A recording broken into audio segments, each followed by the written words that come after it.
County enters today's game trying to do something they have never done in the 51-year history of Grayson County High School football. That's win 2 district championships outright in a row. Tonight, the opponent is the Seneca Redhawks. A win today, and the Cougs do something, like we said, has never been done before. And a good evening and welcome to Grayson County High School, or to Seneca High School rather, for tonight's coverage of Cougar football on K105. Sam Gormley and Ken Hallett with you, and Ken, the opportunity. We've been talking about a lot over these last couple of weeks, and you have another one here today. Yeah, this is a big game for Grayson County. I think going forward, this is a game, in my opinion, that if you want to do anything in the postseason, this is a game you have to win. Even though it's a road game against a pretty tough defensive team, they have trouble scoring points, something Grayson County doesn't have trouble doing. So this is a game I think the Cougars have to have. Grayson County's the 1 seed no matter what happens tonight. They will be the 1 seed. They will host through the first 2 rounds of the playoffs, but this one helps a lot in the RPI if Grayson County can get to that point. Grayson County 6-1 record, 5 straight wins. First time they've had back-to-back years with at least a 5-game winning streak since 09-10. We mentioned they're already the 1 seed in the playoffs. And Seneca on the other side, 3-4 record, 0-2 mark in district play. They lost 21-13 to Moore in their last game. Redhawks would need a win next week against Bullitt Central to solidify the playoffs, but would not be able to get higher than the 4 seed, as they have lost already to the teams higher than them, North Bullitt and Moore, in the rankings. This game for them doesn't really mean a whole lot. Kenny Davidson is the new head coach. We'll talk more about him throughout the broadcast. Coming up on our locker room show, introduce you to both teams, talk to the head coach, Brian Jones, and give you the keys to victory as this is Cougar football on K105. Midway Pharmacy is your trusted local partner in health and wellness, offering free delivery so you never have to worry about picking up your medications. The friendly staff knows you by name and is always ready to assist you. Living and raising our families in the same community, they understand your needs. With a wide range of services and personalized care, Midway Pharmacy is here to make your life easier and healthier. Visit or call any countywide location today of Midway Pharmacy. When we have the food we need, we are at our best. We push further. We rise higher. We unlock our full potential. When we have the food we need, we make our communities stronger. Together, we can help everyone get the food they need to thrive. Join the movement to end hunger at feedingamerica.org/actnow. Struggling to pay your house payment? Apply for the Team Kentucky Homeowner Assistance Fund today at protectmykyhome.org. It provides up to $60,000 for Kentuckians with a COVID-related financial hardship. The money can be used for mortgage bills, utility payments, insurance premiums, property taxes, and HOA fees. Applicants must meet certain criteria to receive assistance. Check your eligibility today at protectmykyhome.org. This ad was sponsored by Kentucky Housing Corporation and this station. Smith Overhead Door isn't just about opening and closing. We're about safety, security, and style for your home or business. As a future designs company, we're lifting expectations across Grayson and surrounding counties with top brands like CHI and Chamberlain. Hey there, I'm Kevin Brooks with Smith Overhead Door. Whether it's a sturdy LiftMeister for your garage or a sleek Clopay door for your shop, we install and service with a commitment to reliability. Smith Overhead Door, we're opening up possibilities. Secure your entrance at sohd.info.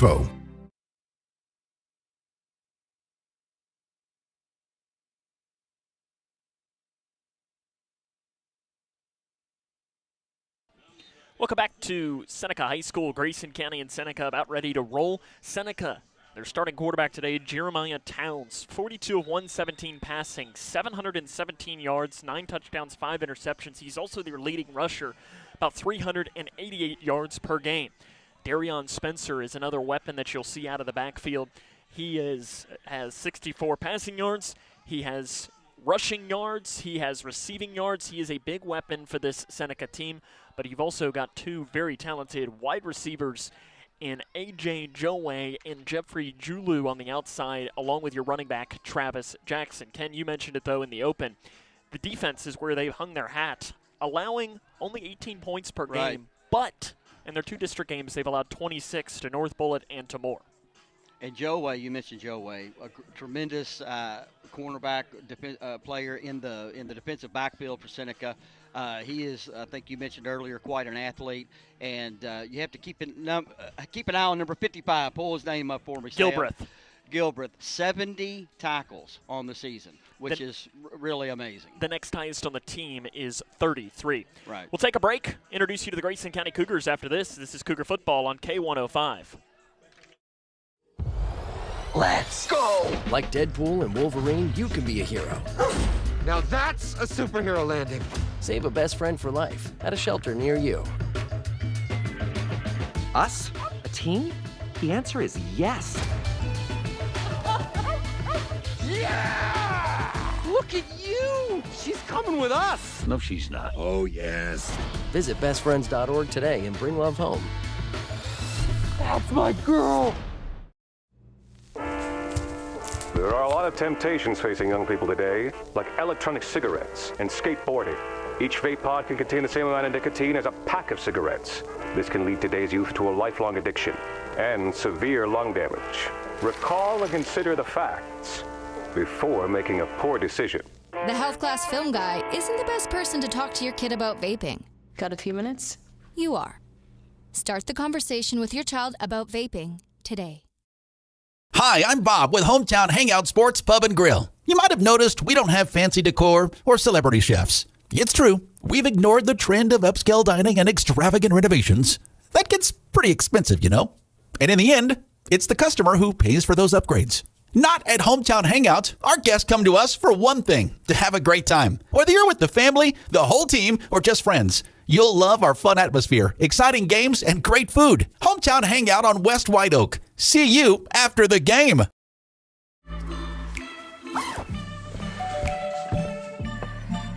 Yo, camping buddy. Okay, you guys ready? Dude, I thought you were driving. I thought you were driving. Oh, I never said I was driving. I definitely can't drive. Okay. If you're high, just don't drive. It's illegal everywhere. If you feel different, you drive different.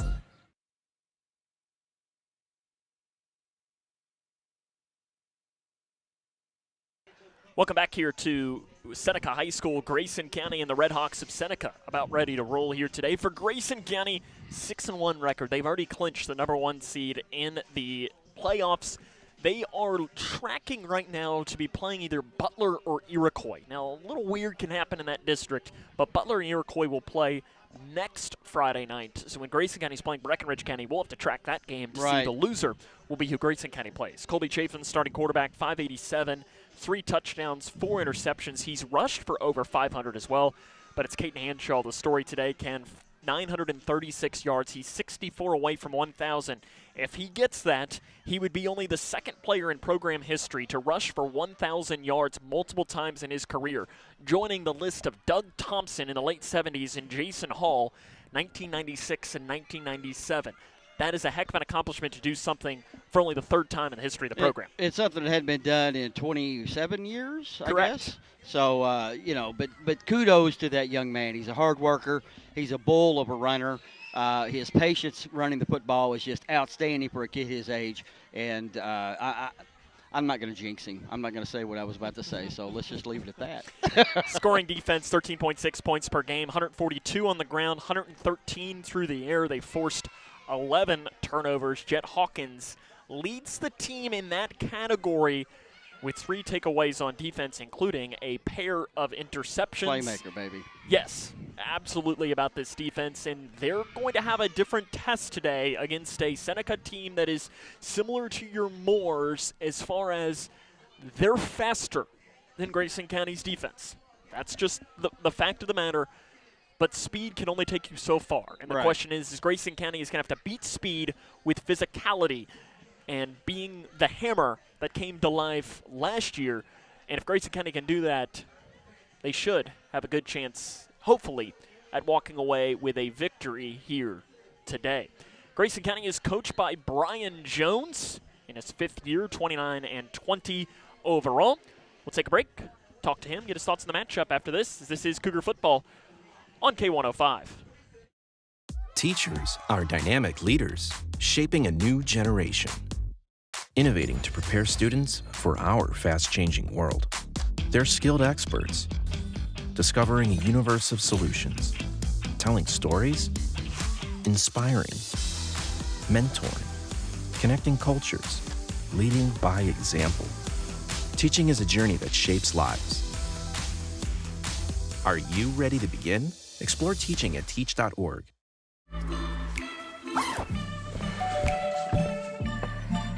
Yo, camping buddy. Okay, you guys ready? Dude, I thought you were driving. I thought you were driving. Oh, I never said I was driving. I definitely can't drive.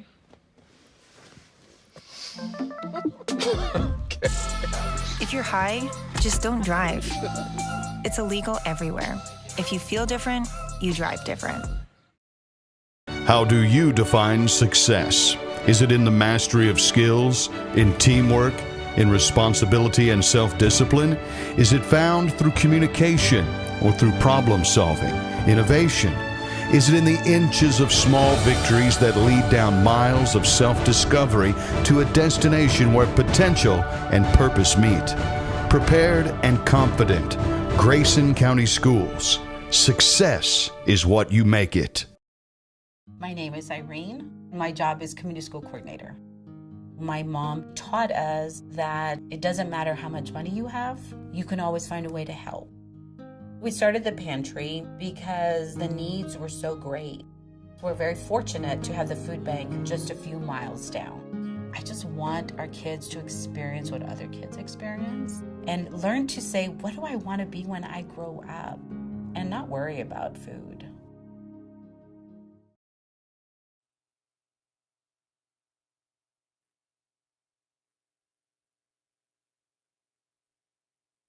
Welcome back to the Locker Room Show here on K105. Sam Worbley now joined by Coach Brian Jones of the Grayson County Cougars. Coach, we talked 2 weeks ago after the win against North Bullitt. You had fall break. When the kids returned on Monday, did you like the attitude that they had when they came back?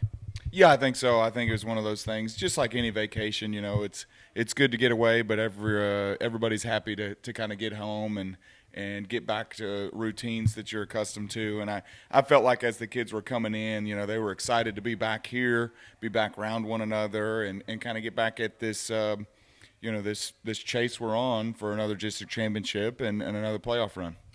You have been saying that the mentality of this year's team is believe, one word. And I know from myself being a Ted Lasso fan, I'm not sure if you've watched the show, but that's one of his sayings as well. He tapes it up in the locker room, a sign that just says believe.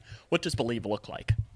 Well, I think, it shows in our speed of play, our confidence, and what we play and how we play. To me, that's the belief, when it is a certainty in what your job is and what you need to do for the group and for us to all be successful. And so, I think if you're unsure, and you don't have confidence and things like that, you play a step slower because you just don't know what you're going to be right or wrong and different things like that. So I think as we've went on, I think we have seen kids learn their role, their job, their responsibilities more and more and more, gain more confidence, more belief in themselves and each other. And I think it's just showed week in and week out because I think we've gotten a little bit better every week, which, that's kind of the trajectory you want to be on, especially the second half of the season. We're midway through October, and we want to be playing our best football first week of November. Might be a question a little bit later on. You kind of led right into it. I'm not sure if you're looking off of my sheet or not, but we'll start with Caden here. 64 yards away from 1,000 today. He would be only the third player in program history to rush for 1,000 yards twice. 51 years of Grayson County football, and it's only happened 3 times. What does that say about him? But not only just him, the guys up front.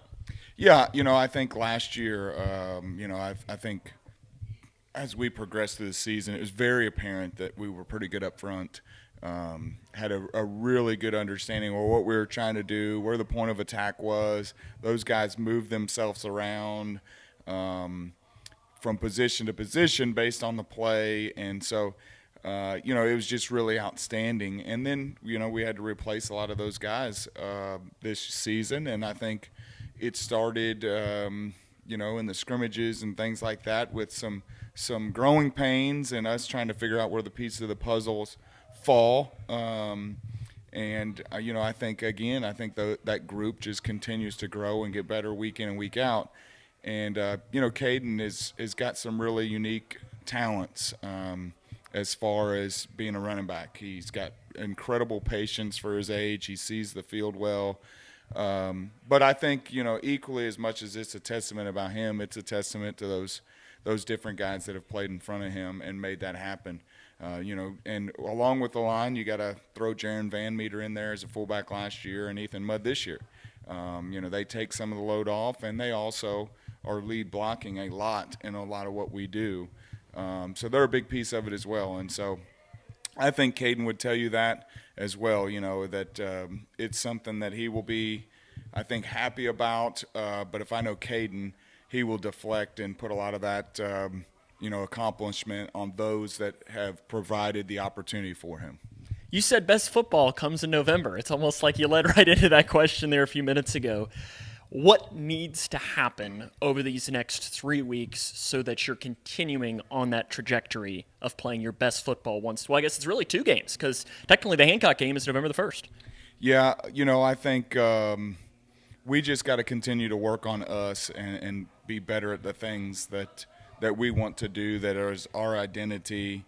And for us, that's running the football, screen game, short passing game, a little bit of play action, and some different things like that, and just continue to improve there and then be as healthy as possible come November. And I say healthy as possible because you're not going to be the same as you were week 1. That's just not going to happen. You're going to have bumps and bruises and guys that are fighting through different things. And so, hopefully, over the next few weeks, we'll be able to have some load management on some of our guys and look to be intelligent with them in practice and get a lot of mental reps and decrease on the amount of beating and banging that we're doing against one another in practice, be good teammates and be able to still practice hard without the physicality aspect of it. You see it at the college level and the NFL level, and I think it's a hard concept for, this age to kind of grasp. But that's kind of where we got to work so that we're, again, as healthy as we can be come playoff time. What do you see from Seneca? Tremendously athletic. I don't know that they're quite as big as they were last year. They had some of the bigger players that we've seen all year, but tremendously athletic. I think they do some things to try to get you outnumbered, get you misaligned, and, that's something that our defense is going to have to kind of be focused on, is we're going to have to get lined up so that the numbers game doesn't count against us, because they got players that could go 80 on you at any time, and quarterback's got a really good arm, and they're going to take shots down the field. They got receivers that can go. They're going to out-jump us, so we're going to have to be really sound technically from our alignment and our assignment. We mentioned Caden would be the third player to do that, but something that's never happened in the history of Grayson County football is back-to-back district championships. You have the 1 seed. That's yours no matter what happens tonight, but as I made the joke on our morning show this morning, you might teach kids that sharing is caring, but my assumption is you don't want any business of sharing a district title, of having the same record when you look at the standings in the end. How do you pick up that 4-0 district championship here tonight? Well, that group on the other side of the wall there doesn't know this, but to me, there is no sharing. We win the head-to-head. We're the district champions. And I agree. There is no tie. That otherwise, there would be some sort of tie where we both have to play the opposing 4, and that's not going to happen. So yes, we want to rent it outright 4-0 and be 8-0 over the last 2 years.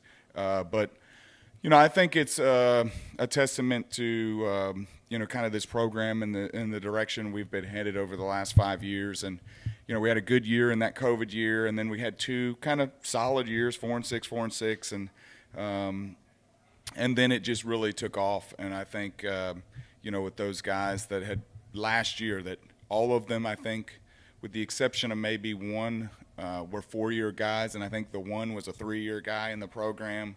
And so, I think it just shows that as we get in here and, last week or 2 weeks ago, culture was brought up, and I think, I think that started with Coach Smart and instilling a mentally tough approach and some different things like that. And I think we've been able to come in and build upon that. We still want to be mentally tough and physically impose our will, because we're not going to athleticize people. And we want to work extremely hard in the weight room and be as strong as possible. But I think we've been able to culture a little bit and add some fun as well with not only things that we do, but some of the scheme we have. It's it might have been, I would say, probably the first toss, reverse, flea flicker for a touchdown in Grayson County history. And I think kids love that kind of stuff. They get excited about doing those kinds of things, and so that's kind of what we've tried to do, is just create some excitement here, and we've had a good group that over the last couple of years have been able to lead this program in the right direction, and it's led to a 10-2 season, and who knows what this one's going to end up like, but things are heading in the right direction, and hopefully we can finish this one tonight. And like I said, 2 outright district championships and 8-0 in the district play would be pretty special going into that district that we're going into next year with Bowling Green and those guys. I think it'll allow some of these guys to still believe that, we can play with anybody, and we're going to need that going into, the district with Bowling Green and Greenwood and those guys. Coach, good luck. More comes up in the locker room show after this. Hi, I'm Peyton Manning, and I'm partnering with the American Red Cross this year to tackle blood shortages. Giving blood's important because every 2 seconds, someone actually needs blood, and unfortunately, only like 3% of the U.S. population donates. So we have to step up to give and to make sure there's plenty of blood available for those in need. Visit redcrossblood.org to get in the game and make an appointment to give. Protecting this beautiful world requires balancing our needs with the planet's well-being. The biodiversity of North America's wetlands is an indicator of our ecosystem's health. More diverse wetlands with hundreds of species mean richer soil, cleaner water, and abundant pollination, all vital to our basic needs and creature comforts. Join Ducks Unlimited to shape a sustainable future that benefits wildlife habitats and our communities. A public service from Ducks Unlimited. Across Kentucky, treatment providers, state and local governments, and nonprofit organizations are working together to support your pathway to long-term recovery. These providers and communities of recovery will walk alongside you and help you find your recovery journey. If you or a loved one is struggling with addiction, the KY Help Call Center can connect you with resources right now when you call 833-8KY-HELP. You can also visit findhelpnowky.org to find treatment options near you.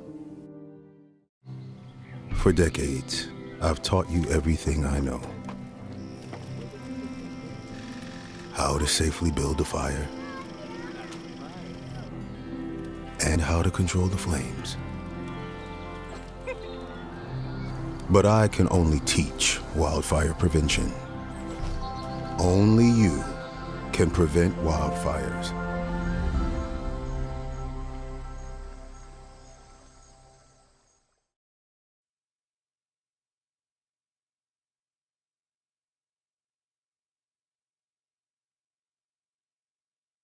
Welcome back to Seneca High School. Grayson County and the Red Hawks of Seneca about ready to roll. It's time for Ken's keys to a Cougar victory. Let's begin with value possession of the football. One of the ways to keep Seneca in this football game is turnovers, I feel. So let's take care of the football, no fumbles, no picks. Just you want to value possession tonight. The number 2 key is to rule the ground game. Grayson County has churned out yards all year. As we mentioned earlier, we've got Hanshaw just 64 yards away from about 1,000. I expect Grayson County to run for a lot of yards tonight. And third is pressure the quarterback. This team likes to throw the football, as you heard Sam and also Coach Jones mention. The Seneca quarterback has a tremendous arm, but his completion percentage is not great. So the more pressure we can get on their quarterback tonight, I think the more effective that Cougar defense will be. Grayson and Seneca comes up next on K105. Teachers are dynamic leaders, shaping a new generation. Innovating to prepare students for our fast-changing world. They're skilled experts, discovering a universe of solutions, telling stories, inspiring, mentoring, connecting cultures, leading by example. Teaching is a journey that shapes lives. Are you ready to begin? Explore teaching at teach.org. Miles, you're late. Again. You are not living Where have you to been? your full potential. No sense of responsibility. Everyone's going through something, even superheroes. Is that the best you can do? This mediocre work is You're not reaching your full potential. Unacceptable, Miles. Let's take the stigma out of asking for help. Hey, Dad. You got a minute? Yeah, what's up, son? If you need support, visit kevinlovefund.org to learn more. I just got so much on my mind, you know? When you're on a boat, it's a joyful exploration of life. And I don't know one person that hasn't dipped below the water and had a life-changing experience.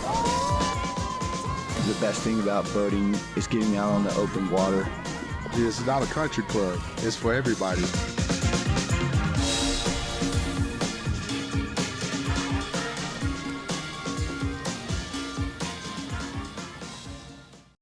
Are you looking for more in this world? Then we are looking for you. The big-hearted, the bold, those driven by purpose. We are the Peace Corps, volunteers, partners, communities in more than 60 countries, bringing our experience, joy, and passion to building a better world together. Are you ready to serve boldly, to go the distance to make a difference? Then we have a place where you belong. Join us.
County and Seneca about ready to roll here from the nest at Ron Cain Stadium. Ron Cain, a legendary coach at Seneca in the late 60s, and won a state title here for Seneca there in 69, maybe, was about when it was. Seneca's won the toss, they deferred, so Grayson County will start with the football. Our scoreboard is not working currently, so we don't know how much time it is until we're about ready to roll, Ken, but based on my guess is it's probably about 15 seconds. Not long, yes. Not long.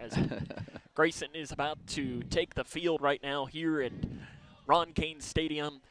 Got a full officiating crew as well. And here come the Cougars from the right side of the screen right now. It's a small crowd for Grayson County on the far side, but I know not terribly bad. A lot of you are watching with us at home.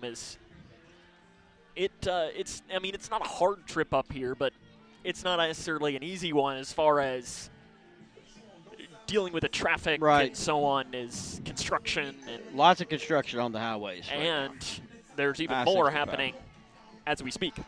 Luckily, we got in beforehand. Yeah, I beat that, by the way. Good. I beat that traffic jam. We had some just your typical Friday traffic. Always the worst, right. Yeah, I was getting a little annoyed. I'm assuming that the time will be kept on the field since there is not a scoreboard right now. So we'll have to rely on our good old K105 Digital Productions Director, Simon Drain, to notify us. That's a good job for Roger Lush, isn't it? What's that? That's a good job for Roger Lush. To keep time? Keep the time. See, Can he do that in North Carolina? He can't keep time, though, because it wouldn't be updated because he's watching on just ever so slightly of a delay. So that would not help me. Gotcha. So that's why we are relying on Doggone Simon. And listen, Simon is he nailed it last week. I think it was last game. He got it right, and the refs had it wrong.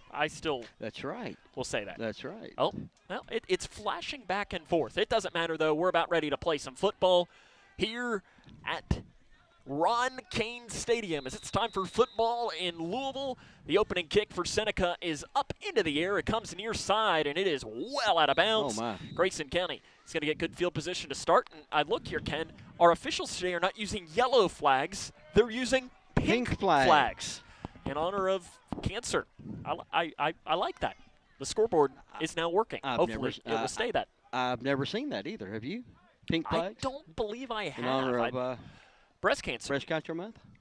I'm a fan, though. So Grayson will get it on their own 35-yard line. Colby Chaffins, the starting quarterback, 587 yards, 3 touchdowns to go along with 4 interceptions.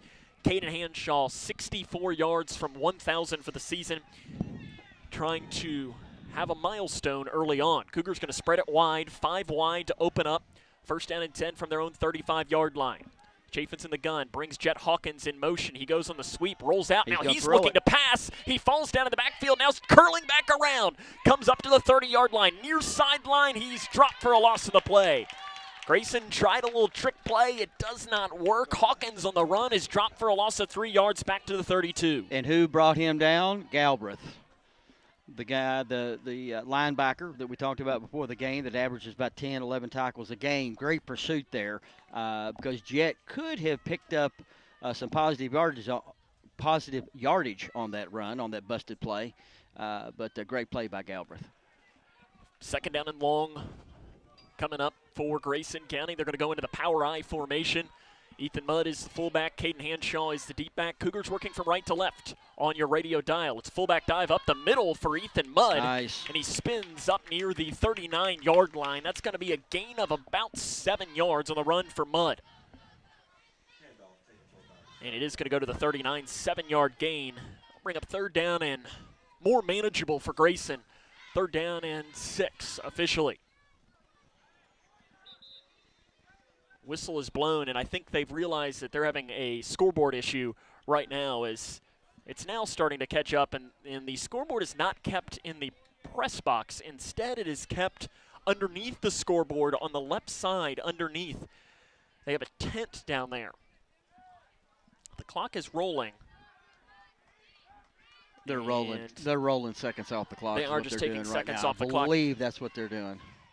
Our director, Simon Drain, has it at 10:48, which is what they have which now. is exactly what they have. Listen. Simon is the man. Let me tell you. Listen, did you have any depth? Okay, he's so good, he shut the scoreboard off. off. Third down and 6 for Grayson, placed on their own 35-yard line. It's a run, Hanshaw up the middle. He gets to the 45. He'll move the chains. First down, Grayson County.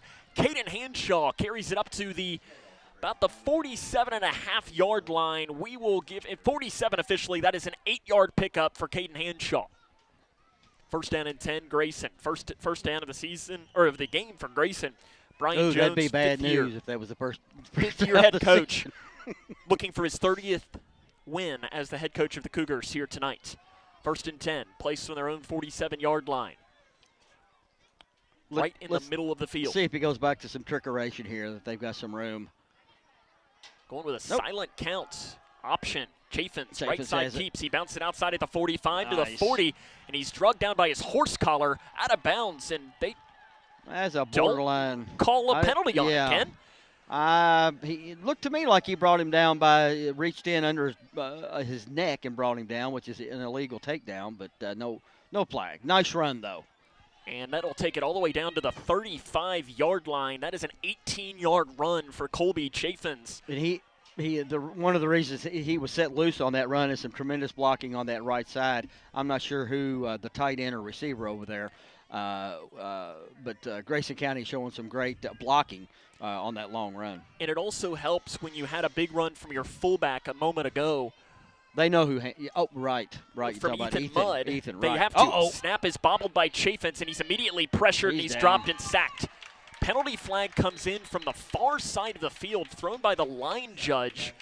I wonder if he got a hand to the face. I don't think it was thrown by the line judge, which that would not be his call, so I'm not entirely sure what this could be.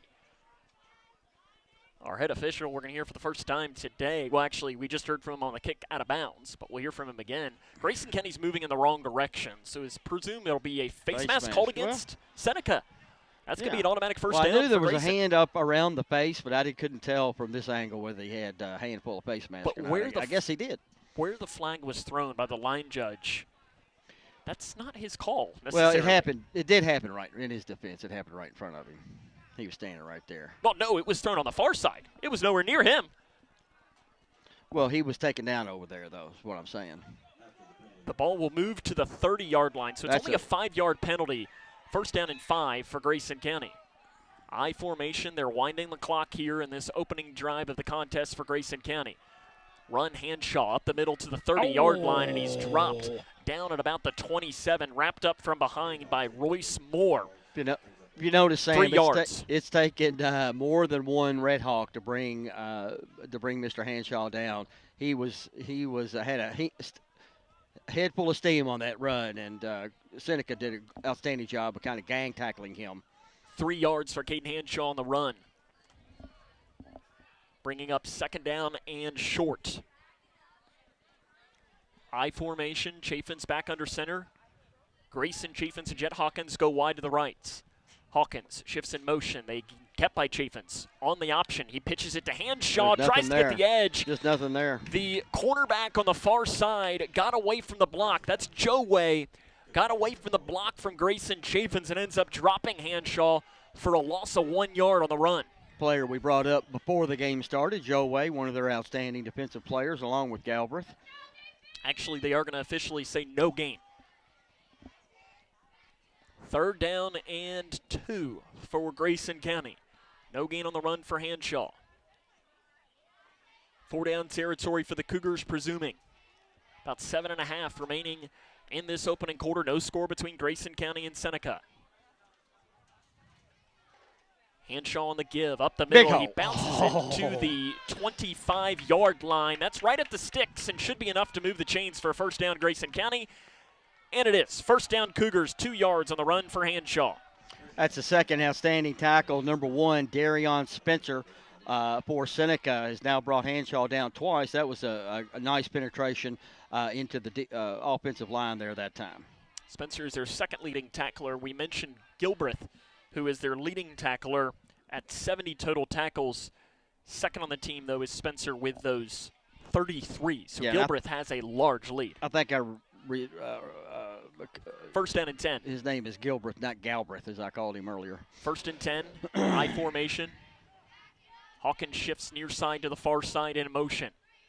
Chafin's gives to Mudd up the middle, lowers the shoulder as he crosses the 25-yard line, carrying it down to the 22, 3 yards, and we're kind of getting this 3 yards in a cloud of dust. Grayson County offense. Yeah, the good A-gap blocking that time by the Cougars. Good hard run. Brings second and 7.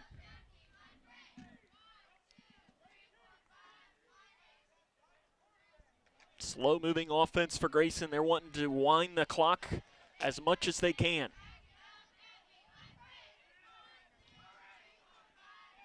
Under center, Chafin's.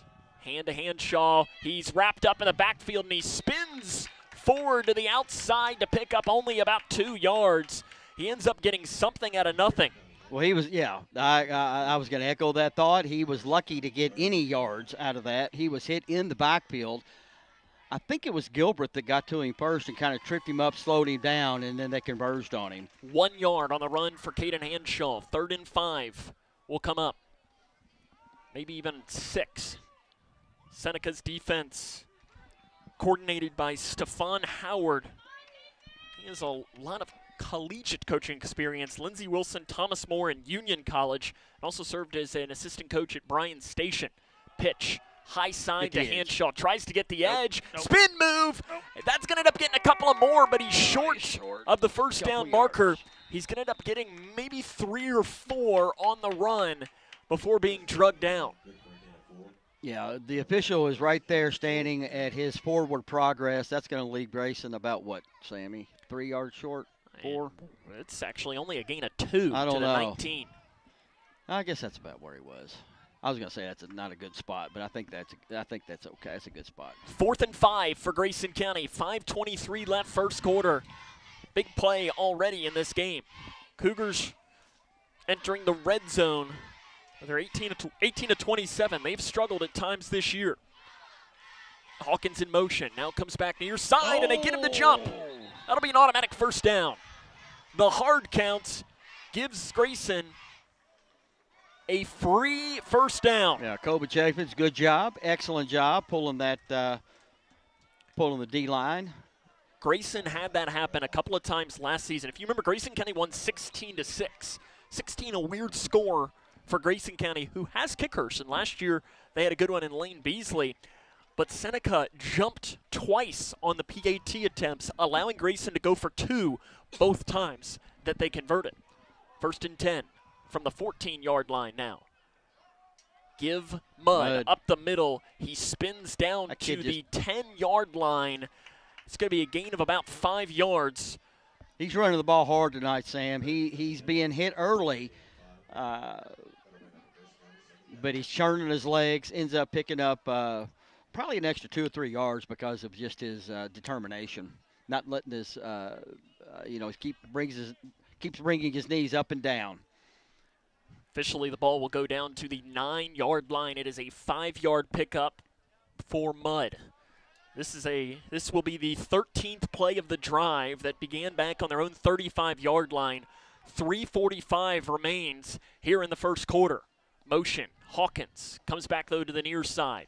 It's another – actually, Chaffins keeps it himself. He might have stepped on his right guard's ankle. Yeah, he carries it forward across the right side, might get 1. I think you may be right, Sam. Something about that play did not look right. He may have stepped on and I'm also not sure that wasn't a busted play.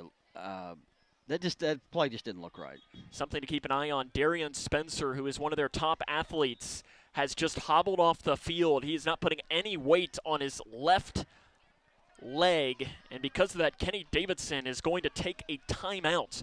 So the ball went down to looks like the 8-yard line. They are going to give Chaffins a gain of 1 on the play. Ken, I want to make sure right off the bat that we give. I was wondering if our coaching staff was here, and I just looked out the window, and there's the Deckers. Oh, there they are. They didn't go up top. They're just chilling in the bleachers over to our right. I didn't notice them from the press box, but I want to make sure that we start off with a huge shout out. Tomorrow, it's a big day in Grayson County. Ken, celebrating his 88th birthday is one Mr. Spirit. So I want to make sure that we mention Happy right off birthday to Mr. McGee. Start off the broadcast. Mr. Spirit, I can guarantee you are home watching this game. You're probably cheering as loud as you would be if you were here. And we know you are here. And happy early birthday. 88 years young tomorrow, Mr. Spirit. I know we can't wait to see you at a game really soon. We know you're going to be prowling the sidelines before you know it. But still, we're glad that we can bring you the coverage from here. So happy birthday, Mr. Spirit. Great ambassador for Grayson County sports, for Grayson County High School.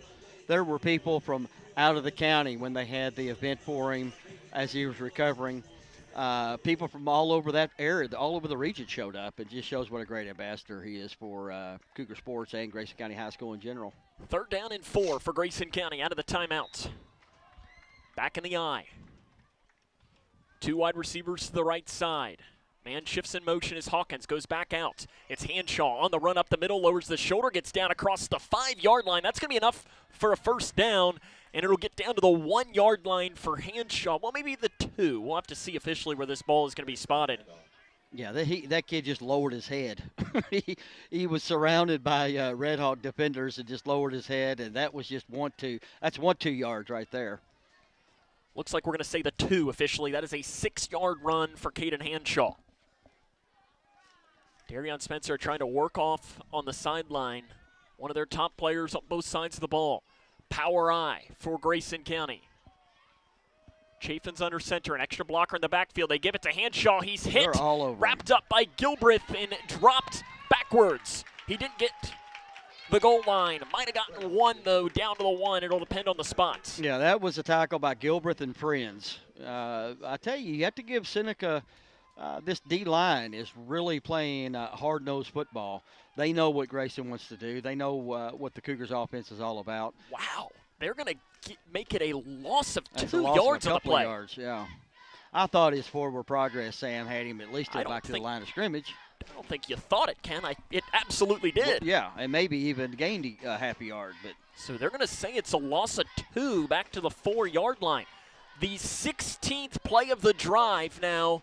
This drive has taken over 10 minutes off the clock. And just nothing is coming easy because of the Seneca defense. 2nd and goal for Grayson County.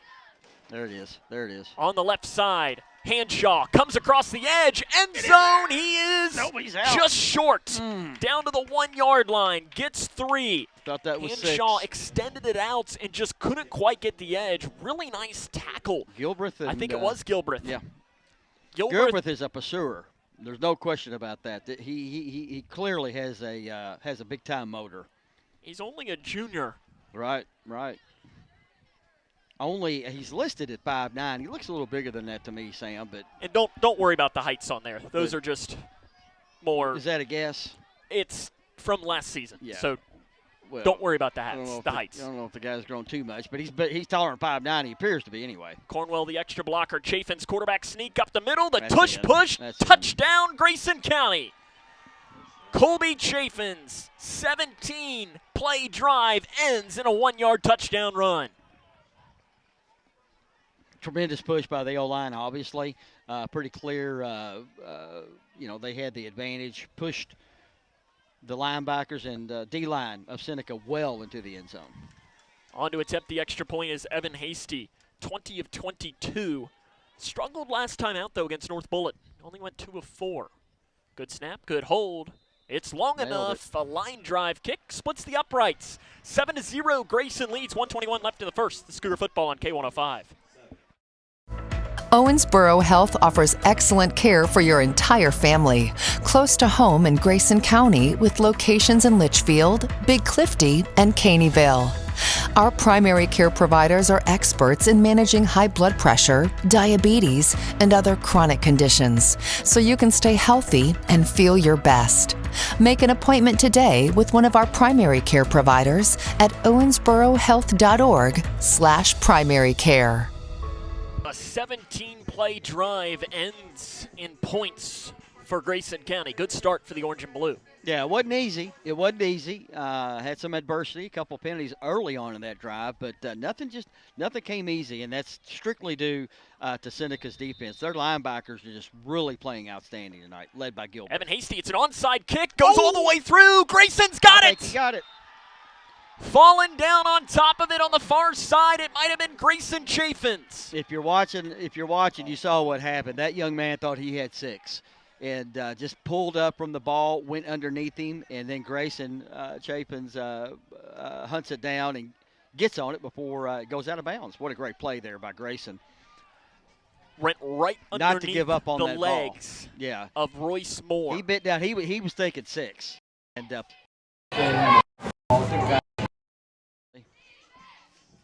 so Grayson's going to get it on the Seneca 45-yard line. This reminds me kind of similar to the game against Fairdale last year, but the opposite, where Fairdale recovered an onside kick early and went up multiple scores before Grayson County really got to do anything on offense. Well, we're likely to get out of this quarter without Seneca possessing the football. That'll do. I formation, Grayson. Kept. Chafin's floats it near sideline and looking for Grayson Chafin's, and it's incomplete. He had Grayson up the seam, couldn't quite complete it. In there in coverage was Travis Jackson for Seneca. Just about 2 steps on the seam route. Chafin's gave a great effort, but just a tad overthrown. If it would have been a better ball. But he had his man beat. Grayson had his man beat on that. If it would have been a better ball, route. It would have been a touchdown. Oh, yeah, that was 6. 2nd and 10. I like that, though. Grayson didn't put the ball in the air at all in that opening drive. And they do on the first play. Hit him with long ball first time up, tried to catch him off guard. And Grayson was there. Chafin's was there, just a little overthrown. 2nd and 10 in the gun. Running back on each side. They'll give it to delay. Hanshaw. He goes up the middle. Nice Spin move We got a flag. after a pickup of 2 yards, and a couple of penalty flags come in from the backside, which traditionally means a hold. And Grayson is moving in the direction as if it is. Holding called against the Cougars. I think that that's a testament, again, to Seneca's defense and their defensive line and linebackers kind of forcing, kind of forcing that hold, to be quite honest. But we'll see. But They should be moving it back. They threw the ball, they threw the flag. The first flag came out almost as soon as Hanshaw took control of the football. Seneca's defensive line is getting good pressure early on. Kenny Davidson's the head coach for Seneca. Previously was an assistant at Louisville Central and South Warren. It's a pretty good combo. 2 good programs. And served as the head coach at Caverna in 2015. Oh. 3-4 in his first season at Seneca, 5-13, second year as a head coach. That had to be a culture shock going from Central and South Warren to Caverna as far as just the... Well, he went Caverna to South Warren to Central. Oh, gotcha. Second and long for Grayson. 2nd and 20 from their own 45-yard line. Chafin's in the gun. There's something Kept nope. throwing up near side. He's got Grayson Chafin's, and it is incomplete. Led him a little bit too far out of bounds. Again, Grayson had his man beat by about a step. The sideline caught up to him. Just a little bit overthrown there by Colby. And we have a fantastic look at the, I don't know, it's a full moon, but it's, what do they It's pretty call close it? to it, yeah. It's, we've got some kind of a, what is it we've got coming up? It's not the full moon. This is a special full moon. I forget what that is. 31 seconds remain in the first quarter. Grayson County leads 7-0. They'll have it 3rd down and 20 from their own 45-yard line. They need to get the ball to the Seneca 35. Let's see what they do here. Not had success going through the air, but it's just been because Chafin's, the quarterback, has been a little bit off. Low snap. Colby corrals it, setting up a screen, caught by Hanshaw, tries to get up around that far side, and he runs out of bounds at the 50. Flag. And a very late penalty flag comes in.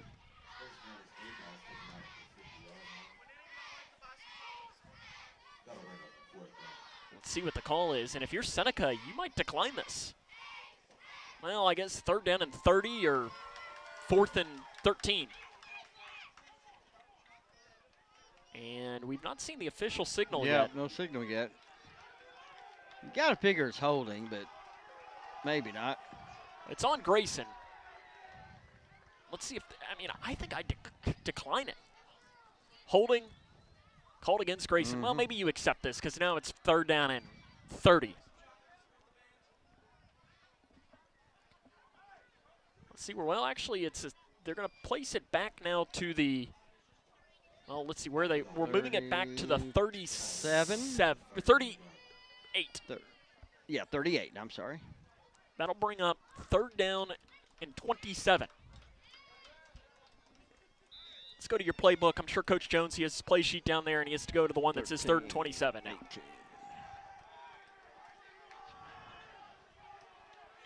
And there's some communication issues now, and they're going to Well, let this this go is to the 18 end of the yards. first. This is roughly 18 yards from. They're going to let this go to the end of the first quarter. Grayson County leads 7-0. This is Cougar football on K105. Respiratory viruses are making children sick across Kentucky. Children even get hospitalized at higher rates. But there's one easy way to protect our families. Get immunized. Pediatricians recommend staying up to date on all routine immunizations like flu, RSV, whooping cough, COVID-19, and measles. Most immunizations and boosters are even free. Call 855-598-2246 to find a provider near you. Sponsored by Kentucky Voices for Health and aired by the Kentucky Broadcasters Association and this station. My name is Irene. My job is community school coordinator. My mom taught us that it doesn't matter how much money you have, you can always find a way to help. We started the pantry because the needs were so great. We're very fortunate to have the food bank just a few miles down. I just want our kids to experience what other kids experience and learn to say, what do I want to be when I grow up? And not worry about food.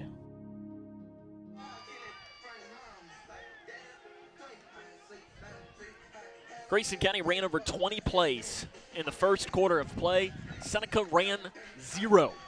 Cougars will have it, though, 3rd down and 27 to start the second quarter of play. They have a 7-0 lead against the Red Hawks. We place their own 38-yard line. They need to get it to the Seneca 35. And this is I'm not entirely sure what you have here. Yeah, trips to the left side, one to the right side. In fact, as far as he's I don't know what you do pick up here. about half the yardage right here. That's my prediction. Kept by Chaffins. Nope, he's going to read run the option. ball. Nothing. He's nothing. wrapped up, blown up on the right side of the line, and a little bit of an extra hit as well from Joe Way. Because that Chaffins a little slow to get up, but it's going to be a loss on the play on the read option, and the Cougars now will presumably be forced to punt. A little surprised on that play call. Of course, if it works, you look like a genius, I guess. But I thought he might try to pick up 12, 14 yards on an out pattern. But I tell you, Seneca's D-line is very impressive tonight. No gain officially on the rush. Colby Chaffins back to punt. Joe Way back deep to return for Seneca. Chaffin stands back at his own 28-yard line. Oh. Gets it away. It's a high spinning kick. Goes on the far side. Takes a Good big Grayson County bounce. A huge one. Rolls across the 30 and is going to be down at about the 28-yard line. We're looking at about a 37-yard punt for Colby Chaffin. Which was nearly blocked. The right end almost got around to that ball. Wow, that was close. Seneca's offense comes on. Jeremiah Towns is their do-everything starting quarterback. Pass for 717, 9 touchdowns, 5 interceptions. Travis Jackson is their running back. They got the 2 wide receivers as well, Julu and Joe Way, who they like going to. But again, as we mentioned in the open, as a team, Seneca is only converting on 35% of their pass attempts. Right. I tell you, he's got 47 completions or something like that. 9 of those are touchdowns.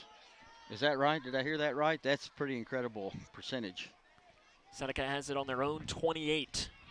First play of the game of their offensive game coming up here with 11:02 left in the first half. Joe Way in motion. Trick rolls around near side. That is to the player Asher. He hits the 30-yard line, and he's going to be dropped as he gets up to the 32. Asher on the run. Matthew McAllister stayed home, wasn't juked out of his socks as the guy tried to. Excellent job there by Mr. McAllister bringing the ball carrier down. Be up to the 32-yard line. First down, or second down here, and 6. They hadn't moved the chains up, and I'm not sure why our chain gang is so slow to take the spot. So it's to the 32, 4-yard gain. Towns in the gun. Is the running back Jackson standing to his left. Seneca in the red jerseys, white pants. Screen play near side goes right through the hands of Joe Way. It was high, but that ball should have been caught. He had a little bit of room. In front of him, but who would we have? Jimmy Lear. We haven't called his name tonight because he hadn't been on the field, right? Called it a lot last game, but Lear was right there ready to take the receiver down. 3rd down and 6. Which may be why he didn't catch the football. 3rd down and 6 for Seneca. Slow working.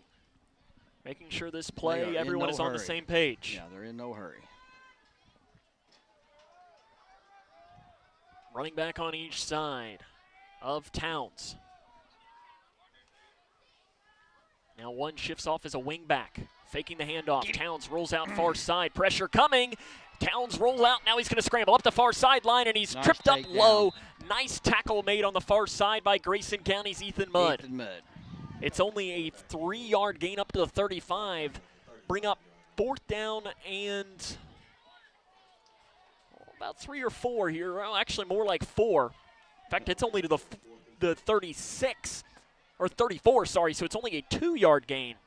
Yeah, for those watching, any young football players watching or listening, Ethan Mudd took out didn't try to take him out high.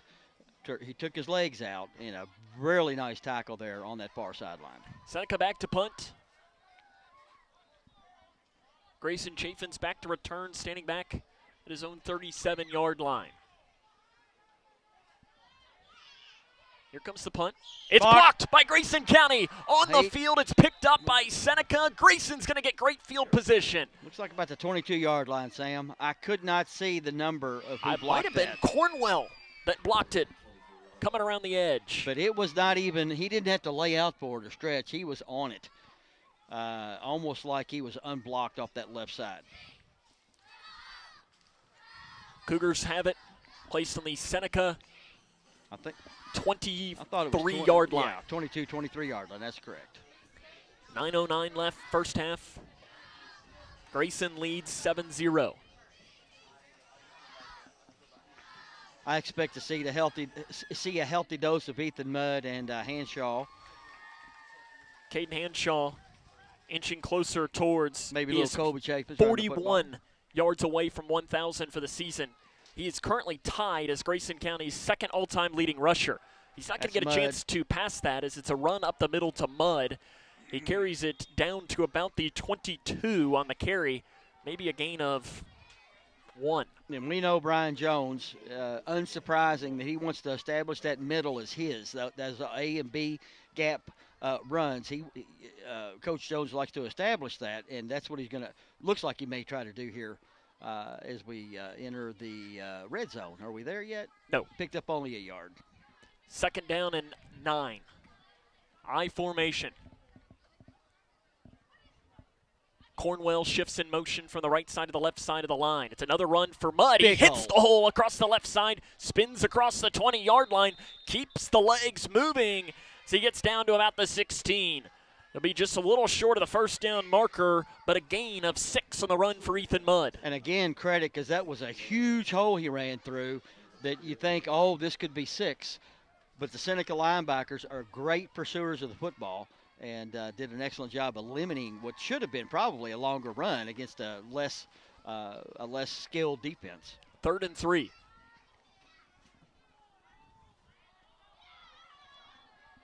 In the eye. Chaffins the quarterback, Mudd the fullback, Hanshaw the deep back.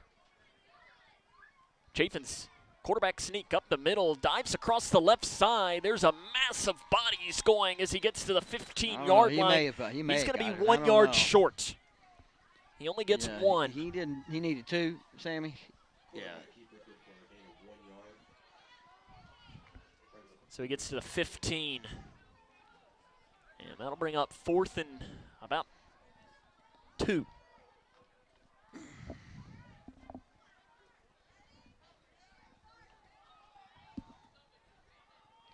See what the Grayson County, in fact, it's only about 1 now. Maybe 1.5 as it's kind of, the ball is just on the outer edge of the 15, almost down to about the 14.5.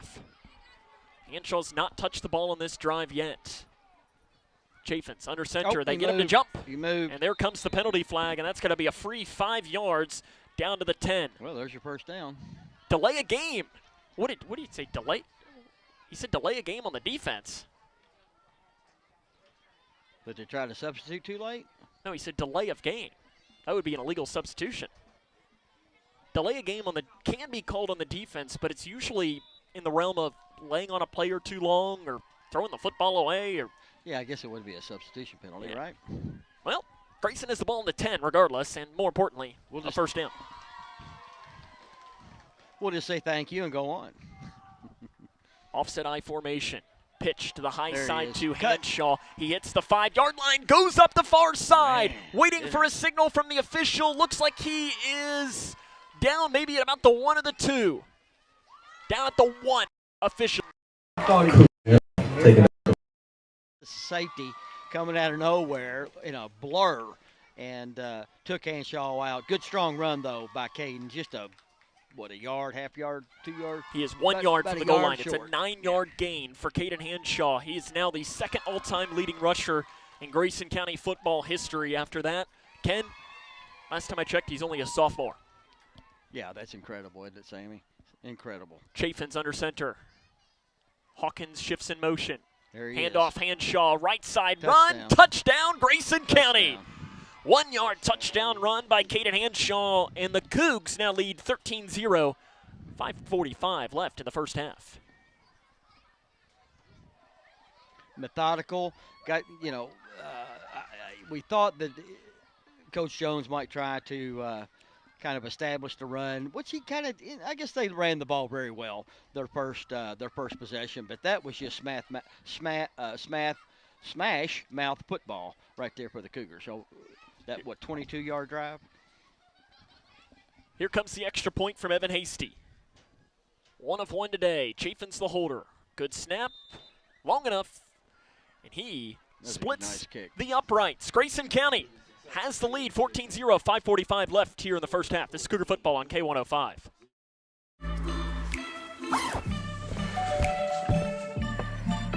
Yo, camping buddy. Okay, you guys ready? Dude, I thought you were driving. I thought you were driving. Oh, I never said I was driving. I definitely can't drive.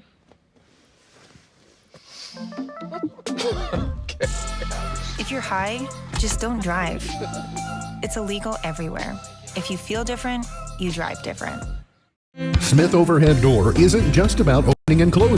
We're about safety, security, and style for your home or business. As a future designs company, we're lifting expectations across Grayson and surrounding counties with top brands like CHI and Chamberlain. Hey there, I'm Kevin Brooks with Smith Overhead Door. Whether it's a sturdy LiftMeister for your garage or a sleek Clopay door for your shop, we install and service with a commitment to reliability. Smith Overhead Door, we're opening up possibilities. Secure your entrance at sohd.info.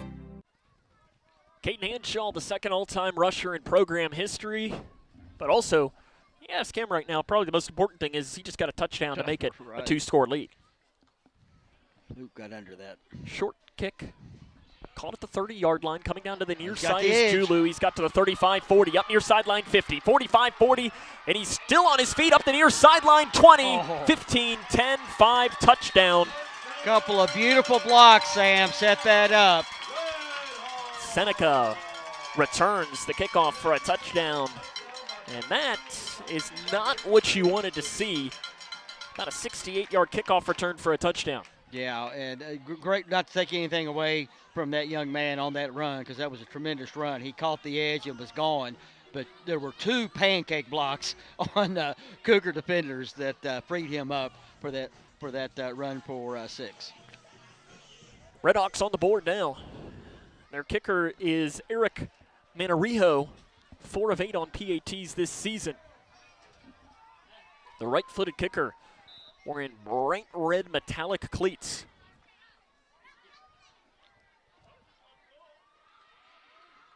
Low snap, and it is nowhere close. 14-6, Grayson County has a lead, 5:32 left here in the first half. It's Cougar football on K105. Let's go! Like Deadpool and Wolverine, you can be a hero. Now that's a superhero landing. Save a best friend for life at a shelter near you. Us? A team? The answer is yes. Yeah! Look at you! She's coming with us! No, she's not. Oh, yes. Visit bestfriends.org today and bring love home. That's my girl! Hi, I'm Bob with Hometown Hangout Sports Pub and Grill. You might have noticed we don't have fancy decor or celebrity chefs. It's true, we've ignored the trend of upscale dining and extravagant renovations. That gets pretty expensive, you know. And in the end, it's the customer who pays for those upgrades. Not at Hometown Hangout. Our guests come to us for one thing, to have a great time. Whether you're with the family, the whole team, or just friends, you'll love our fun atmosphere, exciting games, and great food. Hometown Hangout on West White Oak. See you after the game.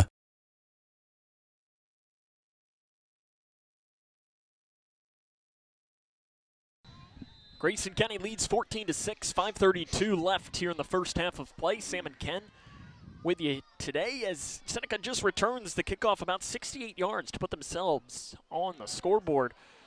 Cougars have dominated time of possession in this game. Here comes the kick from Seneca from right to left on the radio dial. We're waiting on the whistle, and here it comes.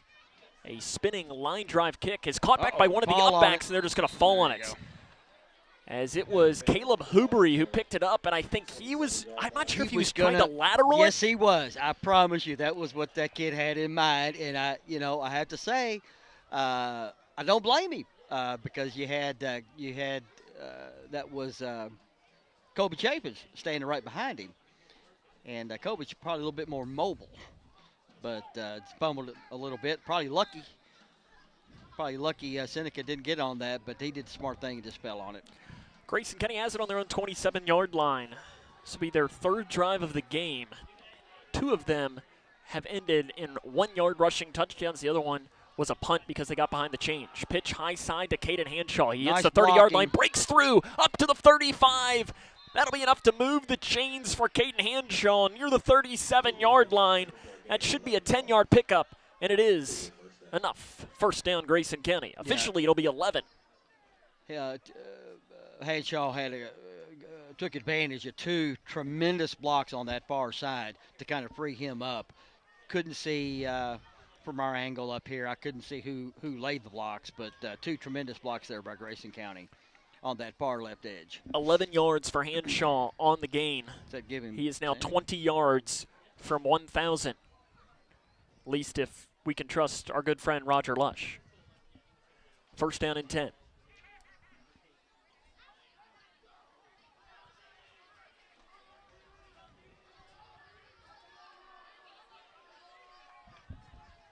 Man in motion, goes to the left side. 2 wide receivers are on there.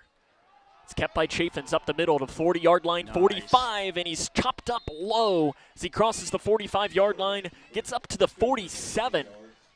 Nice run by nicely 46. Designed play. Nicely designed play that time, Sam. I think it fooled Seneca. I think Seneca was going the opposite direction as Colby, but good decision. Good, well designed play as well.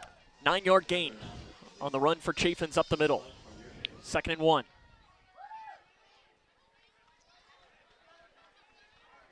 This is a good throwing down right here. 2nd and 1. Let's see if they put it in the air.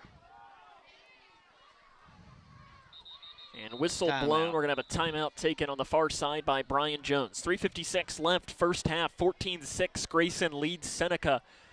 If Grayson wins this game, they would clinch their 2nd straight district championship, something that has never happened in the 51-year history of the school. Quite surprising, actually.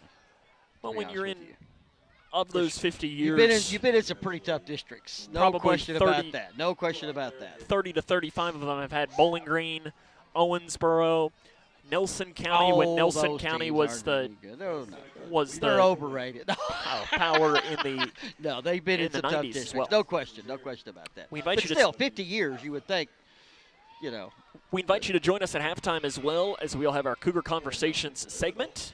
This week, going to be going to Grayson County High School and talking with somebody who I got to know a little bit more over the summer and doing some work with, Chancellor Dennison. He has a fascinating story, including one time when he was working and picked up the phone and it was George Bush on the line.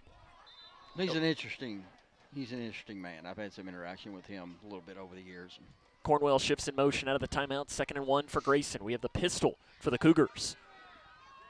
Give to Hanshaw. He gets up the middle. Has the first down. Might have lost the football. Penalty flag, though, comes in, and it looks like Seneca has it.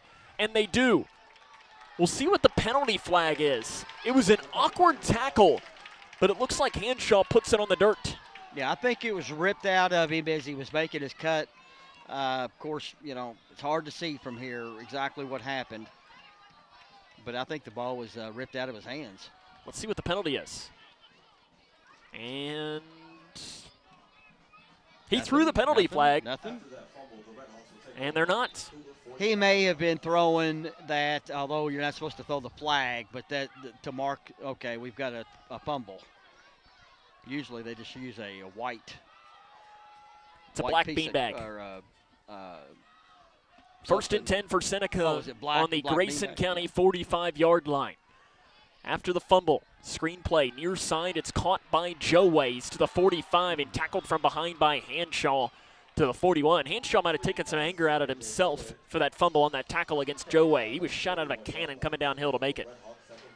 Well, I tell you, this is a turn of events here. 3:30 and counting. Grayson County has dominated this football game, but here Seneca is driving with a chance to potentially tie the game or get within a point or two. And the thing to keep in mind is they get the ball to start the second half. Right. They can do the old 2-for-1. Extra blocker, direct run for Towns, comes across the near side, 40, and he's chopped up low. Ball comes out. Came out. But it looks like Towns is able to recover it himself. So he gets it down to the, looks like the 39-yard line. Caden Hanshaw on the takedown. I think maybe your assessment a minute ago about his anger may be right, because he defensively right now is terrorizing Seneca. 3rd and 5 for the Redhawks. 2:30 and counting. Direct run for Towns. He goes across left side, and he's got enough to move the chains for the first down. Down to the 34-yard line, 5-yard gain. It's a big, strong kid. Hard runner. That'll be enough to move the chains. First down, Grayson County. Or first down, Seneca, rather. 2:20 left here in the first half. 14-6. Seneca leads.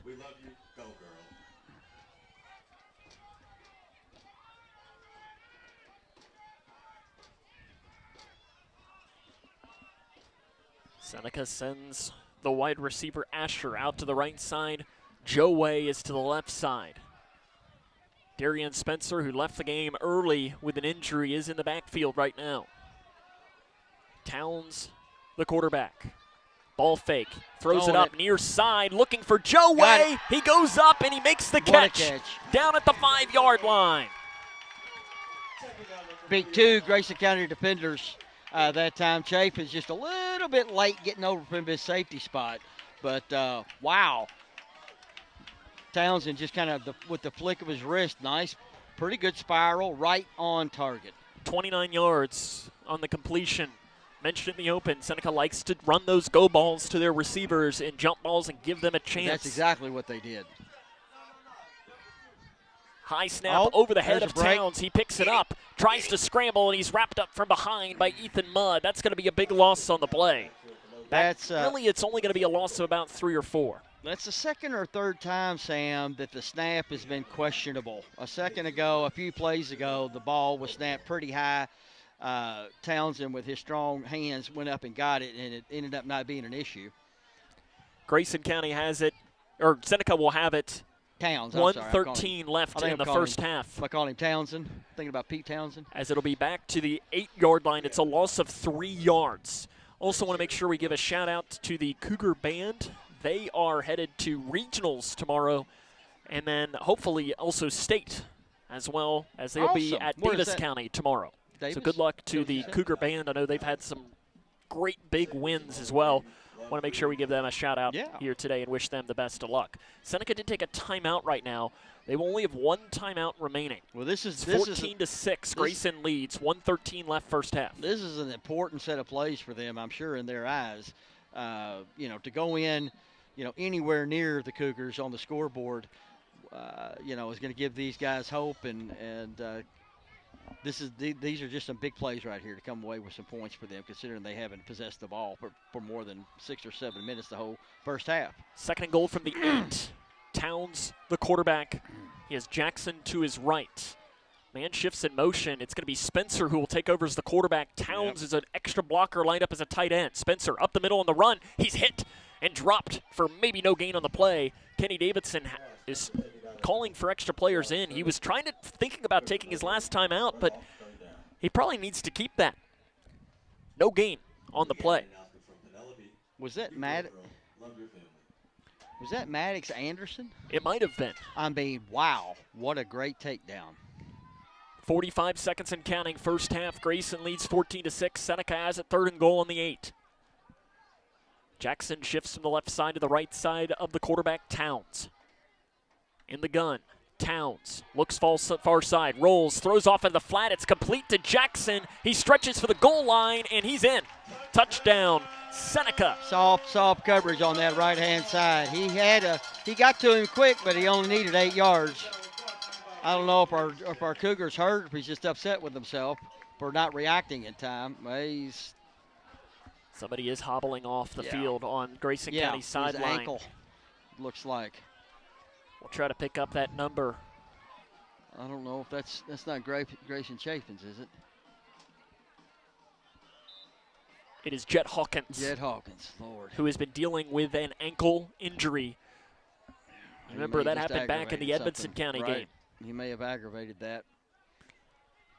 So Jackson catches the touchdown pass. His first touchdown catch of the season. And a timeout is going to be taken by Grayson County on what will presumably be a 2-point conversion attempt. So it's 14-12 with 28 seconds left in the first half.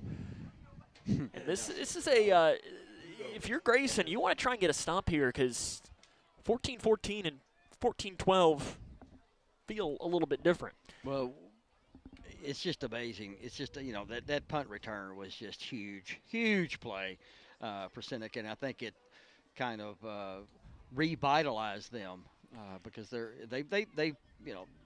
playing awfully well right now offensively. Seneca has 4 2-point conversions. Darion Spencer has 2. Jeffrey Julu and Reese Asher each have 1. None by the quarterback. Towns. Not Townsend. Here comes the 2-point conversion attempt. Here we go. Towns in the gun. He has Spencer to his right, Jackson to his left. 2-point conversion. They're going to throw a jump ball up, and it is caught over top the defender and pulled in, and it is tied at 14 as Joe goes on top of McAllister. And I tell you, McAllister is not happy with himself. He's hit himself in the head about 8 times as he's walking off the field. But, wow, that was kind of a bullet, Sam. Great. You can't say it any better than you said it earlier.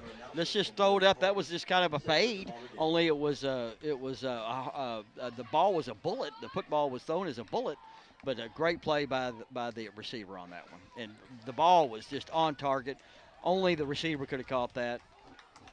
27 seconds remain in the first half. That's incredible. And this game is tied at 14 when just a few moments ago Seneca had only run 3 plays.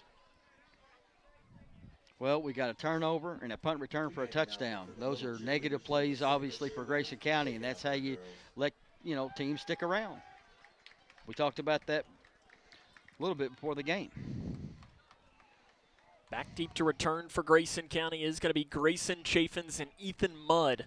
And Jet Hawkins usually Do we a see player him back on deep. The sideline anywhere? He's probably being worked on by trainer Scott Ballman. Here comes the kick. And whistle's blown. We're going to have a false start called against Seneca, and that can help. That's free 5 yards and make them kick it again.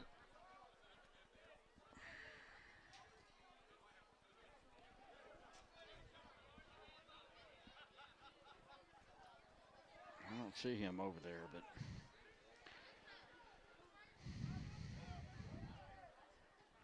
so here comes the kick again. Now will be kicked from the 35-yard line by Manrijo.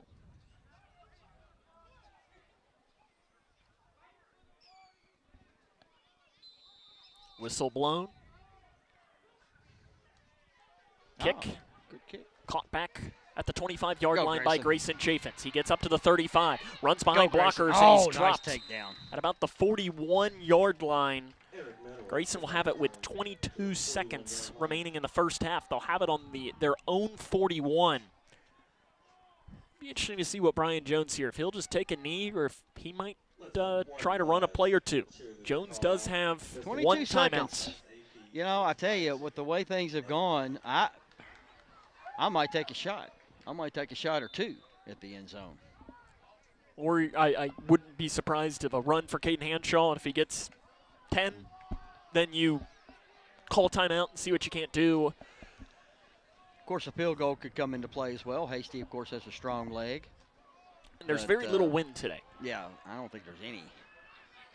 Yeah, the flag beyond and they're going in the I, which probably would be a run. And it's not. Chaffins keeps it himself. He lets it fly up the seam, and it is incomplete. He was looking for Grayson Chaffins on the far side, but it falls incomplete. He was hit as he threw. He was open, by the way. Chaffins was open, wide open. He had a man trailing him.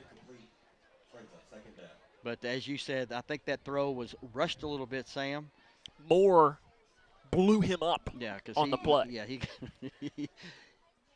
he paid the price. He had a big red machine coming after him. So you kind of hard to fault Kobe on that throw. Hall and Chaffins to the left side, and a wing back Cornwell on the left side of the line. And it is going to be a pitch to Hanshaw to the 40-yard line. He cuts back to the 45. He stiff arms a man as he gets to the 50, and he's down to the 49. Let's see if Brian Jones will take a timeout or if he'll just let the clock go with 5 seconds left here in the half.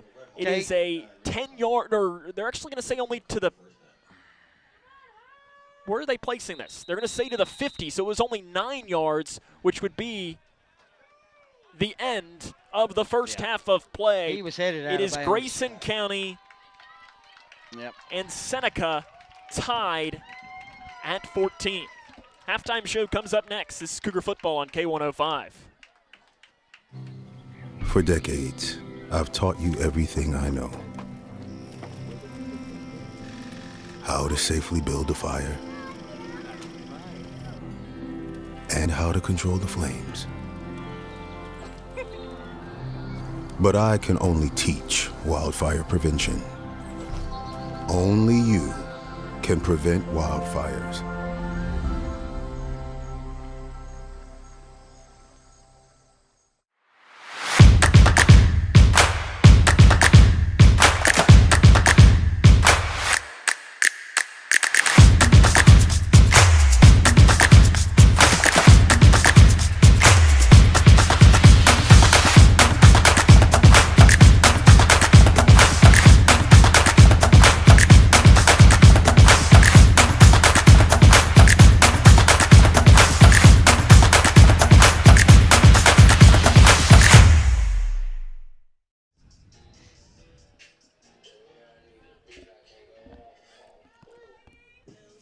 Welcome back here to Seneca, where it is 14-14 between Grayson County and Seneca at the half. And Ken, first quarter felt really good. Yeah.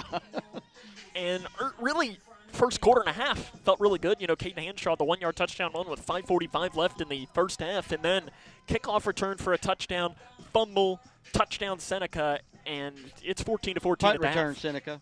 Kickoff. Oh, was that a kickoff? It was a kickoff. Yeah. Yes. I think I said punt earlier, by the way. So kickoff correct return. myself there. Kickoff return. I'm sorry. But you know, you went from looking like you were going to cruise to a victory to now you're in a dogfight. Yeah, you're in a dogfight, and let me tell you, I'm going to give Seneca's defense a lot of credit here. You know, their linebackers are outstanding. They really are.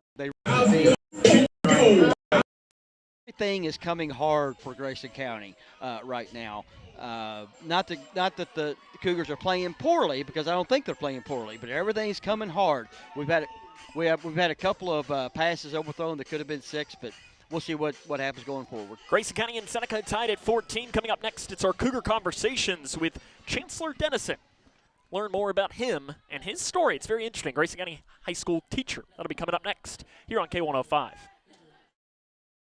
Midway Pharmacy is your trusted local partner in health and wellness, offering free delivery so you never have to worry about picking up your medications. The friendly staff knows you by name and is always ready to assist you. Living and raising our families in the same community, they understand your needs. With a wide range of services and personalized care, Midway Pharmacy is here to make your life easier and healthier. Visit or call any countywide location today of Midway Pharmacy. When we have the food we need, we are at our best. We push further. We rise higher. We unlock our full potential. When we have the food we need, we make our communities stronger. Together, we can help everyone get the food they need to thrive. Join the movement to end hunger at feedingamerica.org/actnow. Struggling to pay your house payment? Apply for the Team Kentucky Homeowner Assistance Fund today at protectmykyhome.org. It provides up to $60,000 for Kentuckians with a COVID-related financial hardship. The money can be used for mortgage bills, utility payments, insurance premiums, property taxes, and HOA fees. Applicants must meet certain criteria to receive assistance. Check your eligibility today at protectmykyhome.org. This ad was sponsored by Kentucky Housing Corporation and this station. Smith Overhead Door isn't just about opening and closing. We're about safety, security, and style for your home or business. As a future designs company, we're lifting expectations across Grayson and surrounding counties with top brands like CHI and Chamberlain. Hey there, I'm Kevin Brooks with Smith Overhead Door. Whether it's a sturdy LiftMeister for your garage or a sleek Clopay door for your shop, we install and service with a commitment to reliability. Smith Overhead Door, we're opening up possibilities. Secure your entrance at sohd.info. Welcome back to the halftime show here on K105. It's time for another edition of our Cougar Conversations. Today we are joined by Grayson County High School teacher Chancellor Dennison. And thanks for taking the time to join us. You're a teacher here at Grayson County. What are you teaching right now? So I teach social studies. I teach sophomores mainly. They take American National Government and economics and geography. Why did you want to become a teacher? So my pathway to being a teacher is kind of convoluted. I've had many hats on in my life, but I was living in D.C., working in D.C., and I got to do some pretty incredible stuff, and I decided that I wanted to come back and empower students the way my teachers had empowered me. Was very lucky, especially in high school. I had incredible teachers, Linda Langley, Miss Langley, Miss Bonnie Langley, Mr. Park Gentry, Miss Lana Willis. There are so many teachers, but those kind of jump out, and they truly empowered me to go on and do awesome stuff. Do you have any favorite memories as being a student at Grayson County High School? Oh gosh, I still remember Miss Linda Langley's English class. She was an incredible educator, and I've been very lucky actually to have all three of her grandkids in school, so that's been really cool. Miss Langley was just such a good teacher and so passionate. I remember the pep rallies, the spirit we had. It's a great place to go to school and get an education. After leaving Grayson County, you went to Georgetown. Yes. Probably not a very common place for Grayson County High School graduates to go. Why was that your choice? So I was really lucky when I came through the high school. A couple of classes ahead of me, Chad Meredith. Chad went to Washington and Lee. The year ahead of me, Miles Huffman was one of my good friends, and Miles went to Vassar. I decided I wanted to go out of state, and funnily enough, I only looked at schools in Virginia, and I applied to Georgetown, UVA, William & Mary. I picked Georgetown because I wanted to be in the nation's capital, and I went to the campus, and I felt like I was at home. You mentioned a couple of your favorite teachers that you had, and how did they mold you, though, into the student that you became at Georgetown, but also the teacher that you are today? So when I think of, especially Miss Langley, Miss Langley truly taught me how to write. And I remember when I went to Georgetown, taking my freshman level English class, I was kind of ahead of my peers, which surprised me coming from a kind of poor rural school in Kentucky. But I had excellent teachers who gave me the skills I needed to be successful. I remember, I was a history major at Georgetown. I had to take one calculus class, and Miss Bonnie Langley's calculus class was harder than the class at Georgetown. So, I can thank Miss Langley, Miss Minton, Miss Franklin, my math teachers. I had incredible teachers who really empowered me to do great things. After Georgetown, there was a couple of years in between you coming back to Litchfield. What were you focusing on then?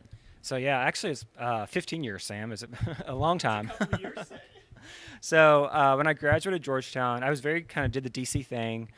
During college, I interned for Ron Lewis, who was our congressman. I interned for Jim Bunning, Senator Bunning, and then I interned at the Department of Labor. And I graduated from Georgetown. I really didn't know what I wanted to do. I wanted to do something for government. And somebody told me at the time, they said, hey, you should apply for a presidential appointment.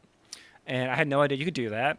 But I applied for a presidential appointment, and I was appointed by President George W. Bush to work at the Department of Labor for Secretary Chow. So I spent 2 years the last 2 years of the Bush administration, working for Elaine Chow. And it was an incredible experience. no matter what's going on at Grayson County High School, I am prepared for anything that happens. You know, when you pick up your phone and the president's on the phone, you're pretty, you're prepared, you know. So that was an excellent way to, nothing really stresses me out because I've been very stressed in the past. Does that make sense? Did that actually happen? Did you actually get a phone call from the president? I did, yeah. So I was working, so my job, I was the personal assistant for the deputy secretary, and that included like kind of answering his phones. If Secretary Chow, if her staff was out or traveling, I answered her phones, and he did call a couple of times. The White House Chief of Staff called. And as I said, there's nothing like picking up the phone and answering it from those high-level people. You have to be on, you have to be ready to go, and she is an incredible person. She's very demanding of her employees, and it was a great experience. When did you know, when you were in D.C., that it was time to come home? So after I worked for the government, I lost my job with the 2008 election. That happens in politics. I worked at Georgetown University. Went back to Georgetown. I worked for a couple of years. I went to grad school. When I came back from grad school, just the political climate had changed in D.C., and I decided I did not want to actively work in politics. So I started working at George Washington University, managing the Semester in Washington program. That program, we had a smaller program that's a Native American political leadership program that focused on indigenous youth, and it was incredible. I got to travel around the country, out west. I visited many Indian reservations, and through that work, I kind of realized, Indian country has many problems, poverty, alcoholism, drug abuse, and I loved helping these kids. But one day I was sitting in my office, and no joke, it kind of dawned on me, the problems facing Indian country are the same as rural Kentucky. And if I wanted to be helping kids, I wanted to be helping kids from my own community. So I decided it's kind of time to come back and help the people in Grayson County, help the kids, just as my teachers had helped me. I don't know if you've been given this title, and nor do I have the power to give you this title, but you in a way are a GCHS historian, I think is probably a safe way to say. I know when we did our GCHS 50 game, you put that together, which was, I'm sure, fun for you, but why do you enjoy going into the history of the high school? I'm a very proud graduate of Grayson County High School. My family we're lifelong Grayson Countyans, and my grandmother taught in a one-room school. My mom taught at Caneyville. My sister teaches at Caneyville. Grayson County schools have always been there for us. I think it's important that we honor the legacy of Grayson County schools. H.W. Wilkie just celebrated its 50th a few years ago. The high school is celebrating its 50th this year, and I'm very proud of what we have accomplished in 50 years, and I'm looking forward to the next 50. You mentioned GCHS 50, and there's already been a couple of events that have gone on with that. What has that been like to go through? It's been really fun. I love the kickoff at the beginning of the school year. It was a great way to begin the year. I loved seeing the community come out to support the school system, and it was awesome having Stephen Miller, who is a graduate of Grayson County High School, come back and play. I thought it was a great way to begin the school year and the celebrations. Now, I know I asked Ms. Cox this at the beginning of the school year because it was kind of the kickoff for us in this, and I asked her, what's next for GCHS 50? And I think at the time, that was very soon after that event, so I think she wanted to smack me for even asking her what's next. So now that it's been, 2 months or however long, what's next for GCHS 50? So I know that, we have homecoming next Friday night, October 25th. And we are hoping to recognize kind of the former homecoming queens and football players, and kind of to celebrate the people who were here before us and honoring their legacies and looking forward to the future. I appreciate you taking the time here on today's Cougar Conversation segment. What we're going to do is we're going to take a break and come back and have more of the action from Grayson County and Seneca after this. Teachers are dynamic leaders, shaping a new generation. Innovating to prepare students for our fast-changing world. They're skilled experts, discovering a universe of solutions, telling stories, inspiring, mentoring, connecting cultures, leading by example. Teaching is a journey that shapes lives. Are you ready to begin? Explore teaching at teach.org.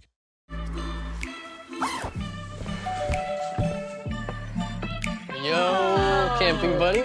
Okay, you guys ready? Dude, I thought you were driving. I thought you were driving. Oh, I never said I was driving.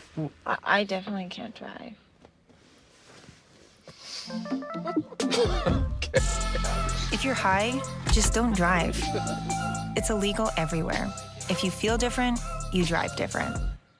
Hi, I'm Bob with Hometown Hangout Sports Pub and Grill. You might have noticed we don't have fancy decor or celebrity chefs. It's true, we've ignored the trend of upscale dining and extravagant renovations.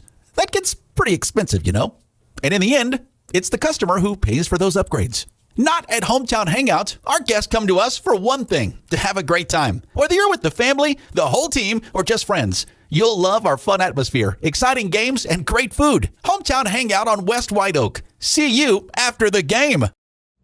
There are a lot of temptations facing young people today, like electronic cigarettes and skateboarding. Each vape pod can contain the same amount of nicotine as a pack of cigarettes. This can lead today's youth to a lifelong addiction and severe lung damage. Recall and consider the facts before making a poor decision. The health class film guy isn't the best person to talk to your kid about vaping. Got a few minutes? You are. Start the conversation with your child about vaping today.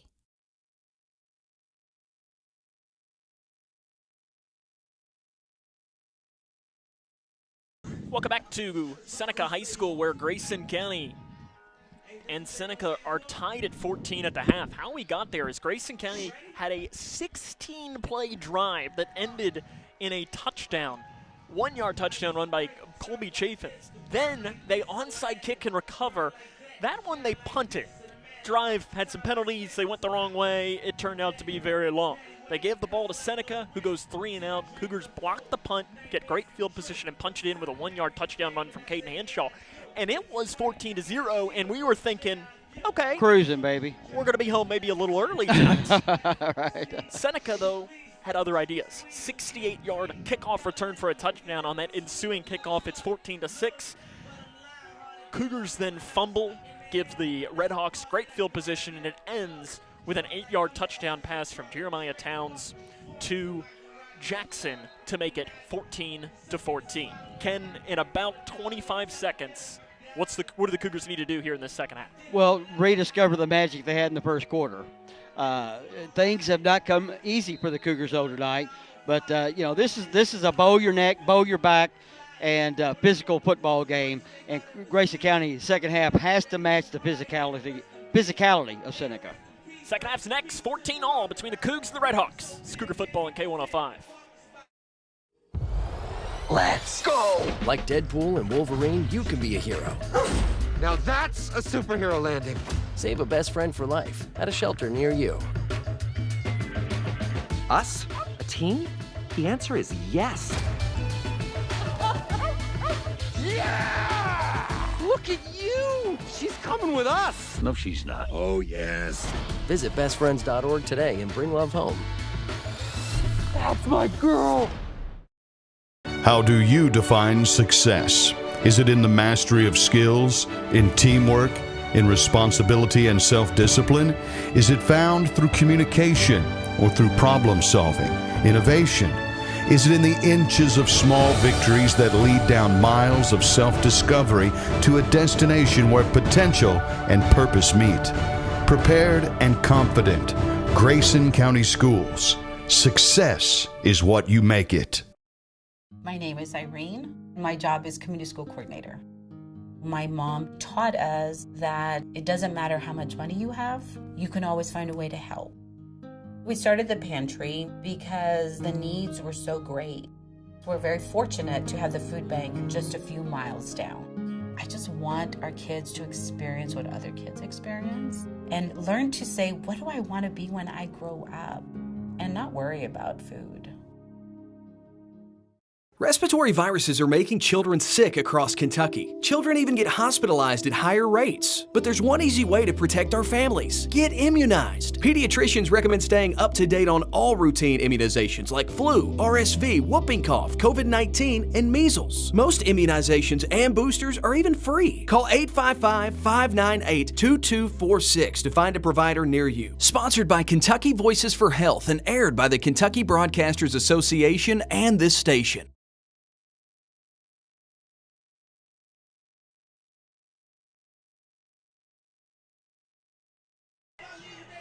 Meek Mill is blaring across the speakers here at the Nest at Ron Cain Stadium.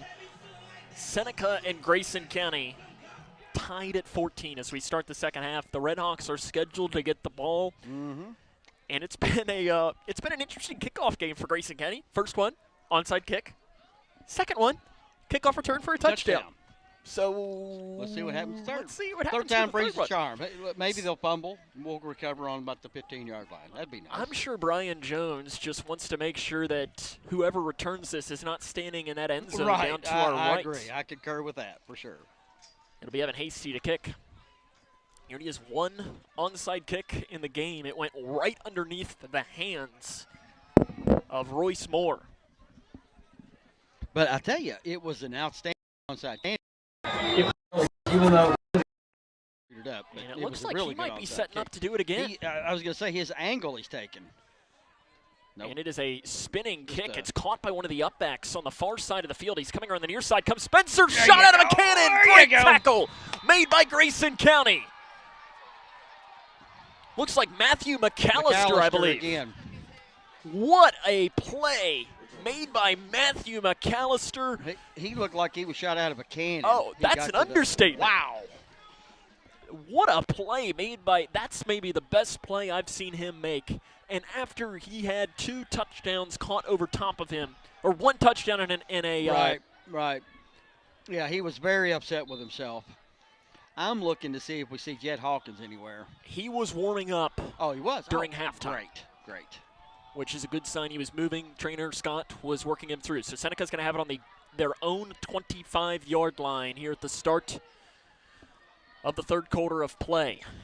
The defense has not been on the field much at all for Grayson County. Man shifts in motion. Throwing it up wide open. Caught by Spencer, and that's a house call. 30, 20, 10, touchdown Seneca. A 75-yard to touchdown pass. And the Redhawks have taken a 20-14 lead. Just a busted coverage. I mean, you don't get that wide open without having something going terribly wrong. 75-yard play, and the Cougars are in danger now of dropping their first district game in 2 years. That's what happens when you give up 21 straight points. Let's see if they can regroup. 1 play and a touchdown. The extra point, 0 of 1 today, is Minarijo, the kicker. The holder is Asher.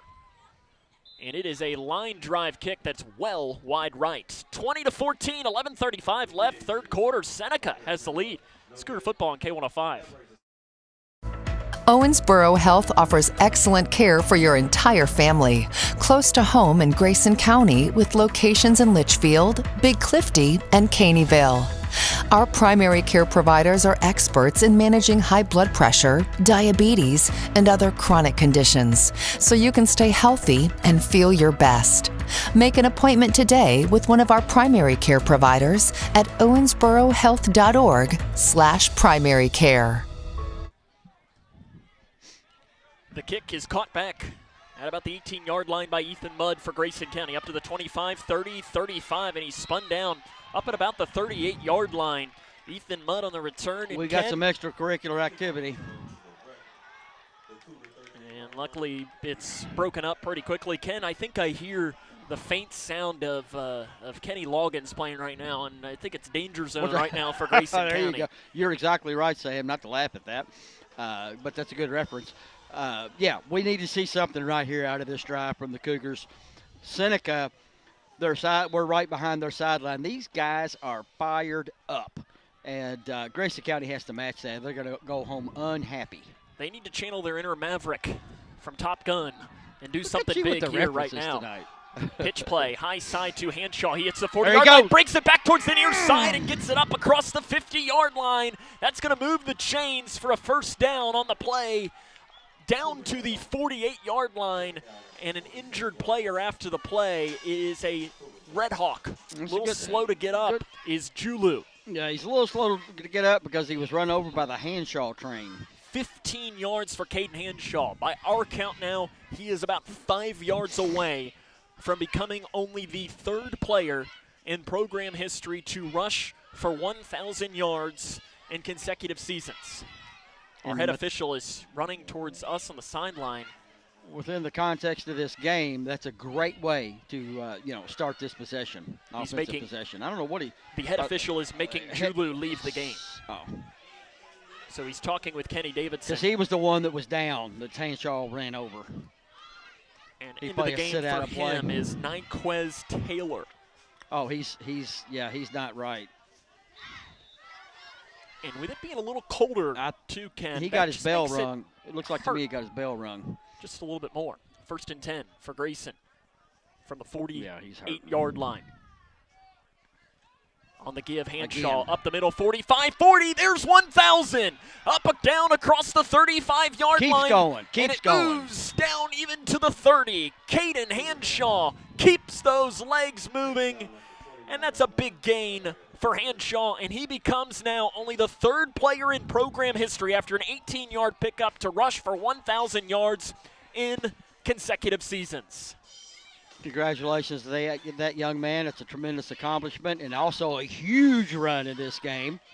He got about 5 yards with about 4 Redhawks on his back.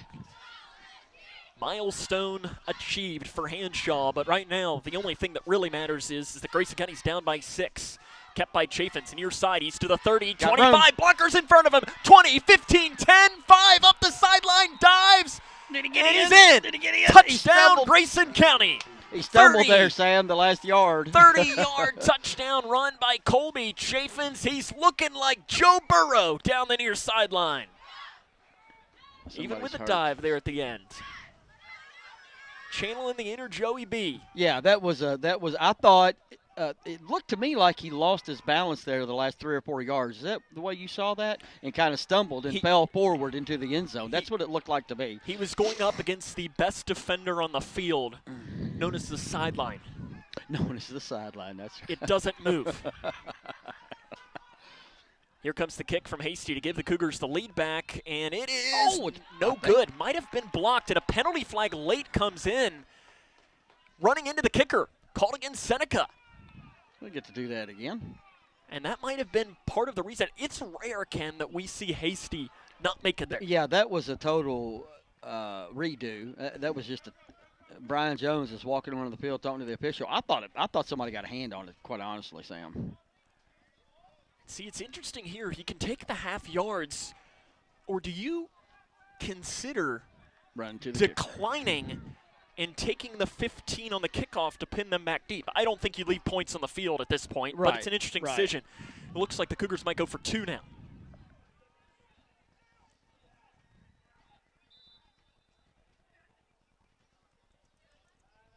Again, Caden Hanshaw has just crossed the 1,000 mark. And the Cougars are going to go for 2. 2-point conversion attempts. Grayson Chaffins has 2. Colby Chaffins is the 3rd. The Cougars are 3 of 3 on attempts this season. Doesn't get any better than that. Hard to be better than 100%.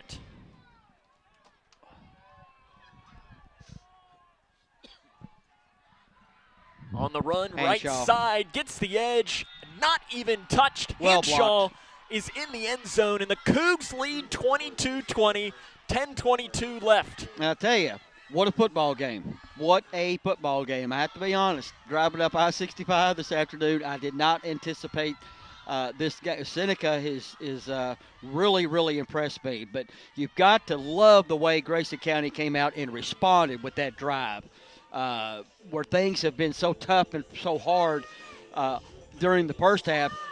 That drive looked like a typical Grayson County Cougar football drive. And ladies and gentlemen, we got ourselves a football game here in Louisville. Again, Caden Hanshaw, his 1,000-yard mark to pass that. You know, I was asking off the air, almost rhetorically, how did this team lose to get not only lose, but lose by 19, 3 touchdowns to North Bullitt, the team that Grayson County played a couple of weeks ago. Yeah, watching this, I don't know if they had players hurt. I'm not aware of that, but this does not look like a team that lost by 3 touchdowns to North Bullitt. I will say that. This is a big, strong, physical football team with athletes. as Coach Jones referred to in his pregame talk. Here comes the kick from Evan Hasty. It's a short pooch kick far side, and that's well out of bounds. I'm not sure if that's what he was trying. That's going to be a kick out of bounds, and it is going to be now giving Seneca the ball where it goes out of bounds. Yeah, that's a very short field, and I don't think he meant to do that. Yeah, I think he maybe mishit it. They're going to kick it again, though, it looks like. I don't see a flag. I didn't see a flag either. Yes, multiple flags came out on the far side. Oh, they did? Oh, okay. Why Seneca would not accept this penalty, I have no idea. I mean, but the flags were for it going out of bounds, but they're re-kicking. Which is... Is that what they're supposed to do? They're supposed to re-kick it? They kick it out of bounds? If I'm being honest, that's just... That doesn't make any sense. Yeah, they're going to accept the penalty. Okay, I was going to say that would be... What are they doing? Ludicrous if they would decline it. Okay, here we go. First down, Seneca. Yeah, they're going to take the ball where it goes out of bounds. They'd have the ball at the 45 they got yard. the ball midfield, almost. Yeah, I wasn't How would imagining. they? Okay, I don't know what happened there, but. After the kick out of bounds. Oh, here we go. So they're going to say the 50-yard line. Yeah, absolutely. They don't. So this gives Seneca really, really, really good field position. Place in the 50. Last drive they had, it was a 75-yard bomb that Darion Spencer was, to say was wide open is unfair to him. He didn't have anybody. We were closer to him than the closest Grayson County defender. Screen pass far side. He's caught up on that far side of the field and going up to the 45, down to the 40. On the catch and run is Joe Way. Yeah, I thought that was Spencer, but that's Joe Way, their other top gun receiver. It is going to be a catch and run down to the, we'll officially say the 41.5-yard line. Oh, we got Gilbreth limping. He's going to stay in the game, though. And they're going to say an 8-yard pickup. Grayson leads 22-20, 10-15 left third quarter. Extra blocker in front for Towns. It's a direct quarterback run, play blown dead. Early whistle. We're going to have some motion called on the far side. We'll take it. 10-12 left to go here in the third quarter. 22-20 Cougars. Seneca with the football. It is a false start penalty called against the Redhawks. That'll move the ball back now to the 47-yard line. And those are the plays that will come back to hurt you. Those negative you just plays, made 2nd and 1.5 now to 2nd and 6 or 7. Right. And against the stout defense that Grayson County has, that's, you're just making your life harder. 2nd down and 6 for Seneca. I know somebody on this side of the field has some serious lungs. I know that. I don't know who that is yelling, but here we go. 2nd and 6. Cougars shifting the line. It's a run for Jackson. Tries to bounce it outside the right side. He's wrapped up by mud. Jackson carries blockers before being tackled high. Coming in to finish off the tackle was Kate Hanshaw for Grayson. Not before Jackson carries it down to the, looks like we're going to say the 43-yard line. 3 yards in the run, bring up 3rd down and about 3.5. And if Ethan Mudd does not grab hold of him and slow him down, that may have been 6 more for Seneca. So that's an outstanding play by Ethan. Slowed the ball carrier up enough to let his teammates get to him. 22-20, Cougs up by 2. Under 9 minutes left in the third quarter. Passing Play it. fake. Rolling out is Towns. He's now going to scramble up the middle. Dives. First down. Yep. Across the 40-yard line. Gets down to the 37. That looked From like behind. improvisation to me. I thought he was wanting to throw down this right seam. I think that was an improvised play, and if that was an excellent play by the quarterback. Covered back, bound a hole, gets the first down. 6 yards. On the scramble, Brooks had him around the edge, but Towns, something that is different than some of the quarterbacks Grayson County has faced this season. Towns, he's an athlete just like them, but he's a big size. Right. Big kid. 6'2". And yeah, he's a big kid. He might not be 200 pounds, but he's probably pretty probably close. 1st and 10 for Seneca. Cougars lead by 2, approaching the 8-minute mark of the third quarter. Whistle blown. Another We're gonna have an false illegal start, motion. maybe? This will be a legal motion. Two players moving at the same time. Exactly. You can't do that. Well, you can, but it's a penalty. So this is twice they've shot themselves in the foot on this drive. Jeremiah Towns doesn't seem to agree, but it was the right call. Moves it back to the 42-yard line. Grayson leads by 2. It's been a back-and-forth game after Grayson led 14-0 at one point. Cougars have dominated this district since they were put in it. Prior to last season, they've won every single game. And of the previous 7 games, only one was not by double digits. Right.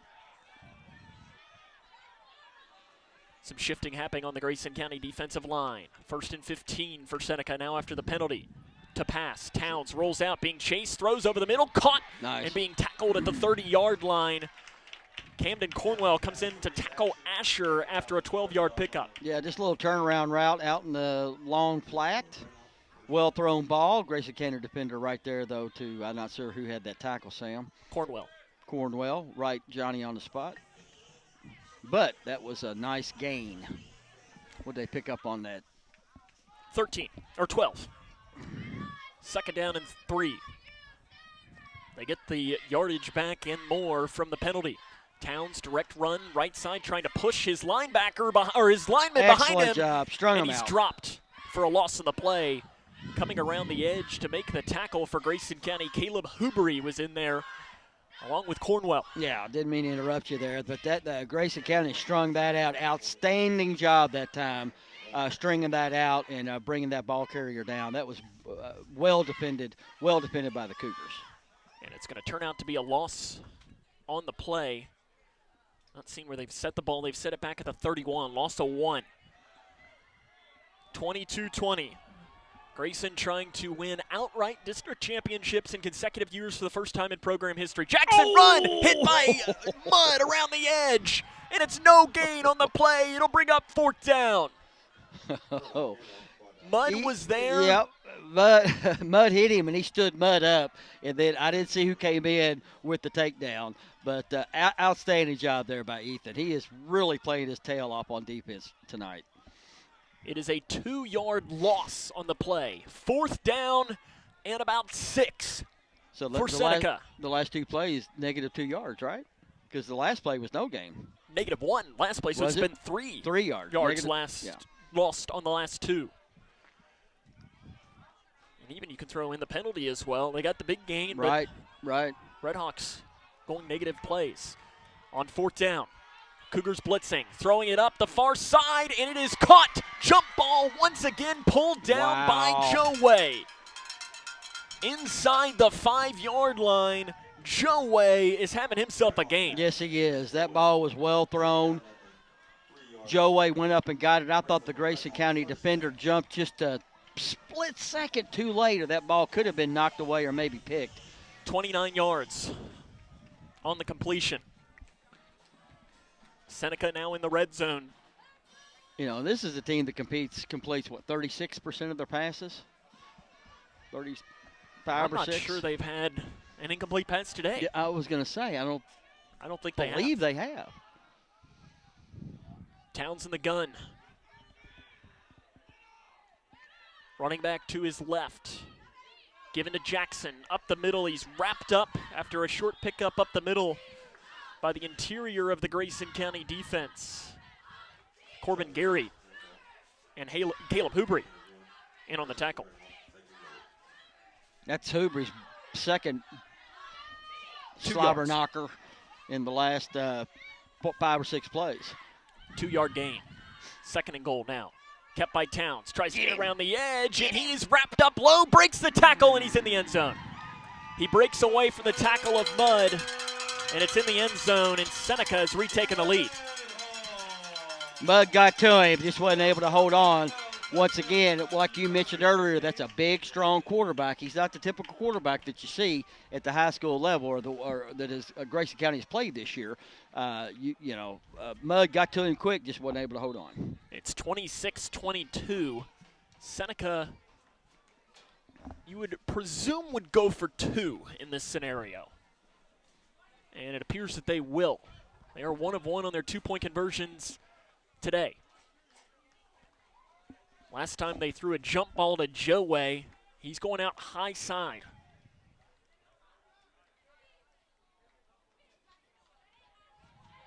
You better believe they're going to put Shane Hall, who is closer to the size, and they're going to have to call a timeout as we are down, and it's a delay of game called against Seneca on the 2-point conversion attempt.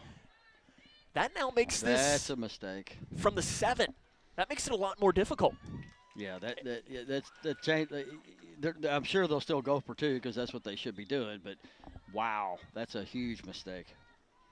And they were all sorts of out of sorts. But the way their offense has moved for the majority of this game, it might not even matter. Towns all alone. Rolling out near side. He might scramble. He throws wide open. Caught. Got behind the defense. And it is in the end zone. Is there a penalty flag in the end zone, or is that a towel? It is a penalty flag on the play. I can't tell. It is a penalty. Personal foul. Was it personal foul targeting called against the offense? So that is no 2-point conversion. I believe they called targeting. Targeting? Or I guess, no, this is not targeting. Targeting would be this. He did this. He punched 2 fists together. So it's still 26-22. That is a and new if it's one a personal foul, on me. That is a 15-yard penalty. And that's going to make this 2-point conversion even more difficult for the Red Hawks. This will push it back to the 22. They're talking about it. Let's see.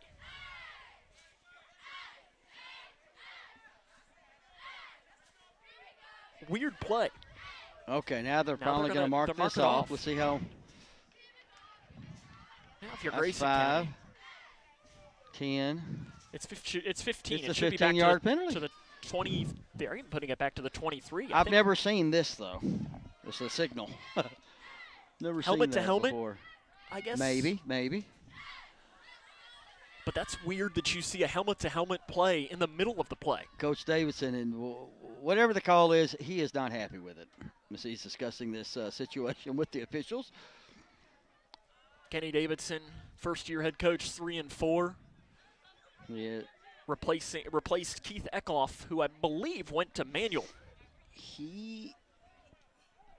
Sammy, I believe you're right. Who's pretty good this year.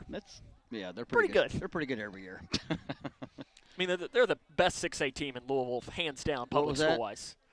I mean, they're the best Jefferson County school, we may have to find a new play-by-play guy. I don't know. I only say this because Ken went to Manual. We'll find out here in a couple weeks.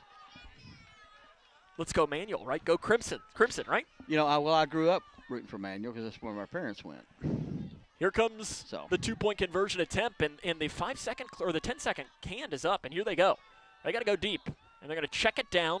It's caught by Joe Way. He's up the far sideline, and he's going to get in. Wow. Coach Joe's not going to be happy with that. There was about 3 missed tackles, Sam. And another penalty flag. Here comes flag. Another flag. Let's see what this is. It's thrown way behind the play. I mean, after the play was over, I believe. This might be unsportsmanlike called against Seneca. I'm not entirely sure. I mean, it was way behind the play. Let's see. And they're talking as if this is on Seneca. He's asking for Coach Davidson, the official is. Let's see. The conversion is good. After the play, unsportsmanlike conduct called against Seneca. And now from the Did Seneca. somebody just throw a football at the official? I don't know that it was intentional, but a Seneca from the bench, they were giving a football on the kickoff and almost hit the official in the face when he was giving a sound. So the 2-point is good, and the clock is running for some reason. I'm not entirely sure. Maybe they finally stopped it. As it says here that, according to Simon, 1 minute came off the clock. His time says 4:32. 1 minute of time came off the clock. And Ken, this is a whole mess right now. They're putting time back on the clock right now. It should be. He's telling them 4:32. At least that's what Simon says, and I trust Simon. The clock reset to 4 minutes, please. They're going to put 4 minutes? Well, that's just wrong. 4:03? Sure, how about that? How about we take 30 seconds off the clock? that happened to UK last Saturday. Officials took, I think it was 35 seconds. That just disappeared. So Seneca now leads 28-22 against Grayson County.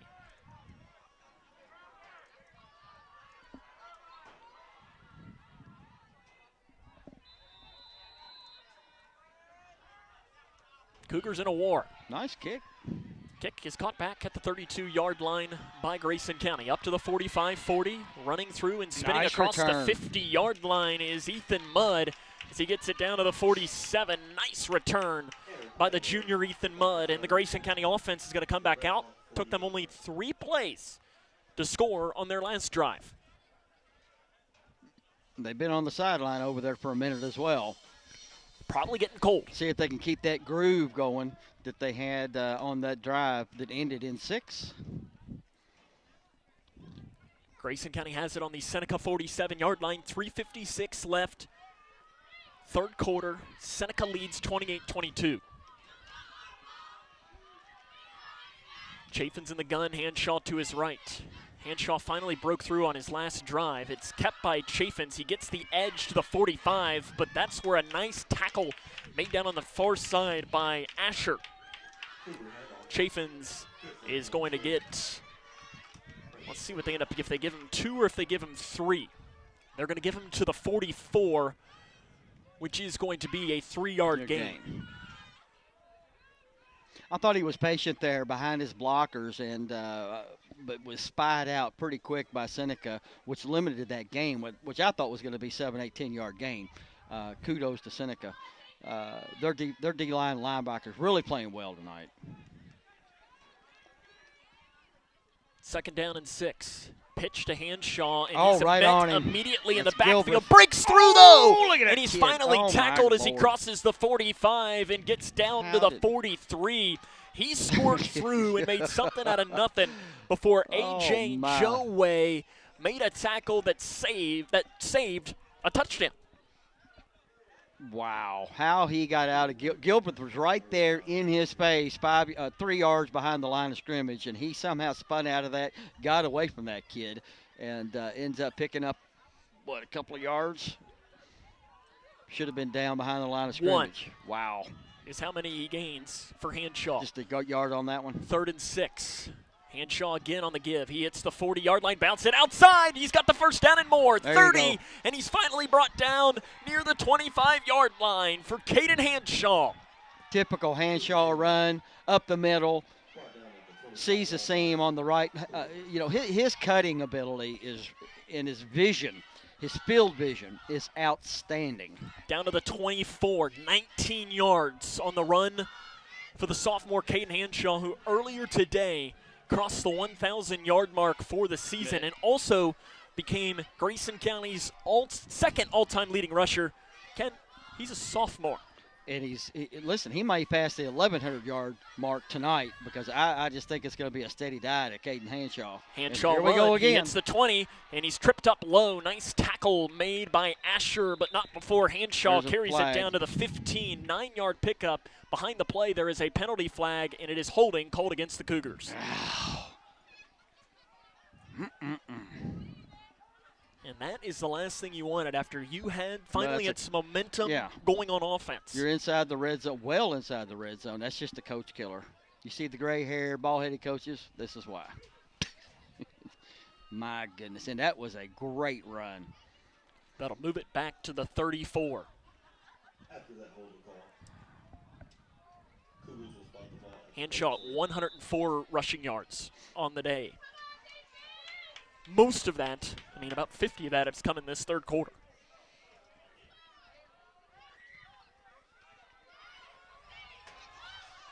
First and 20, Grayson County.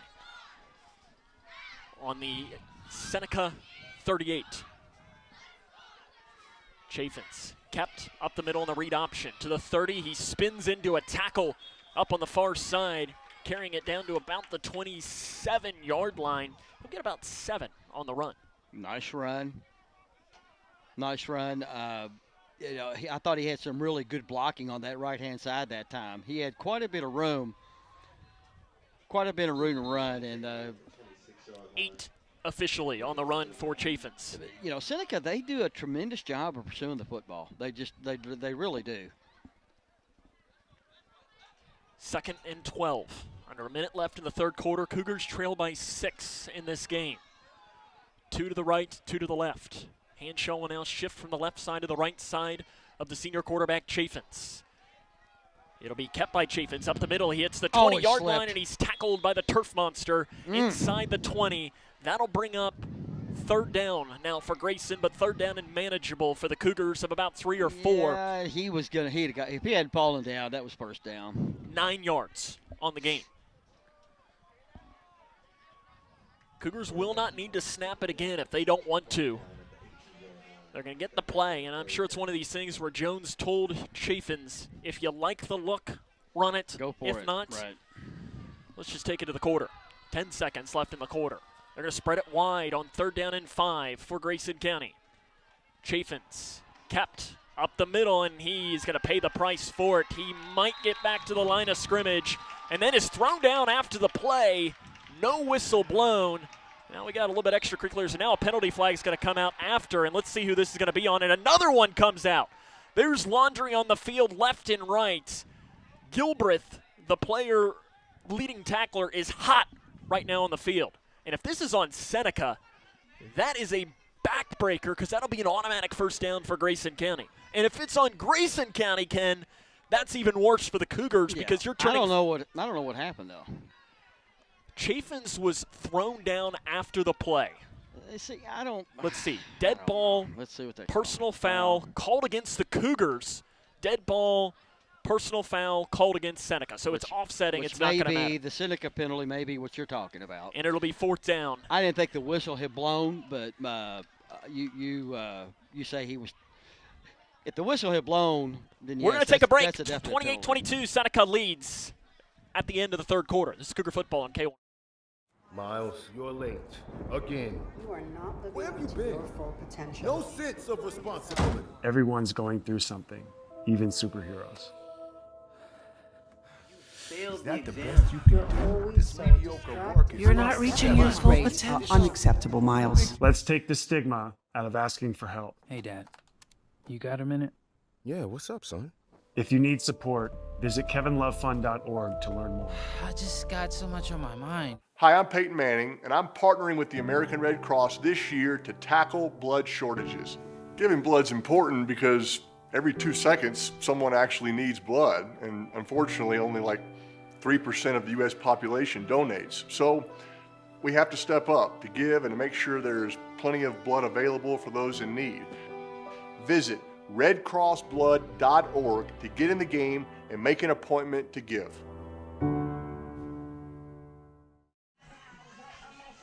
Start of the fourth quarter, Grayson County trails 28-22. They will have the ball 4th down and about 5. As the ball's placed on the 17, that last run by Chaffins, well, actually it's the 18, so that last run by Chaffins was a loss of 1 yard. Start of the fourth quarter, and Ken, this is a big play. This is a huge play because you're down 6. You need to score here. You don't want to give Seneca the ball back without scoring points. Because your defense has not been able to stop Second half, Seneca has their offense have run through the Grayson County defense with relative ease. Like a hot knife through butter. They have some explosive playmakers, talking about the Red Hawks. So, Grayson County has really no choice. They have to get 6 out of this. Coach Jones, it looks like, taking up every bit of time. He wants everybody on the same page because, as you noted, huge, huge play. We're getting ready to start the fourth quarter. It'll be from the 18-yard line. They need to get it down to the 15. Well, actually, no, that's maybe about the 14 or the 13. It's hard for us to tell, really. I can't tell from this angle. We're about 4th and 5 for the Cougars. First down marker's on the 14, Sam, I think. 4th down and 5. They'll go in the I formation here on this 4th down play. Seneca calling for some noise from their fans. Giving to Hanshaw. He gets across the left side, spins, and he's got the first down. He's got it. Caden Hanshaw. The spin, Sam. The spin got him the first down. He'll carry it down to the, looks like the 12-yard line for Hanshaw. 6 yards. He needed 5. He gets 6.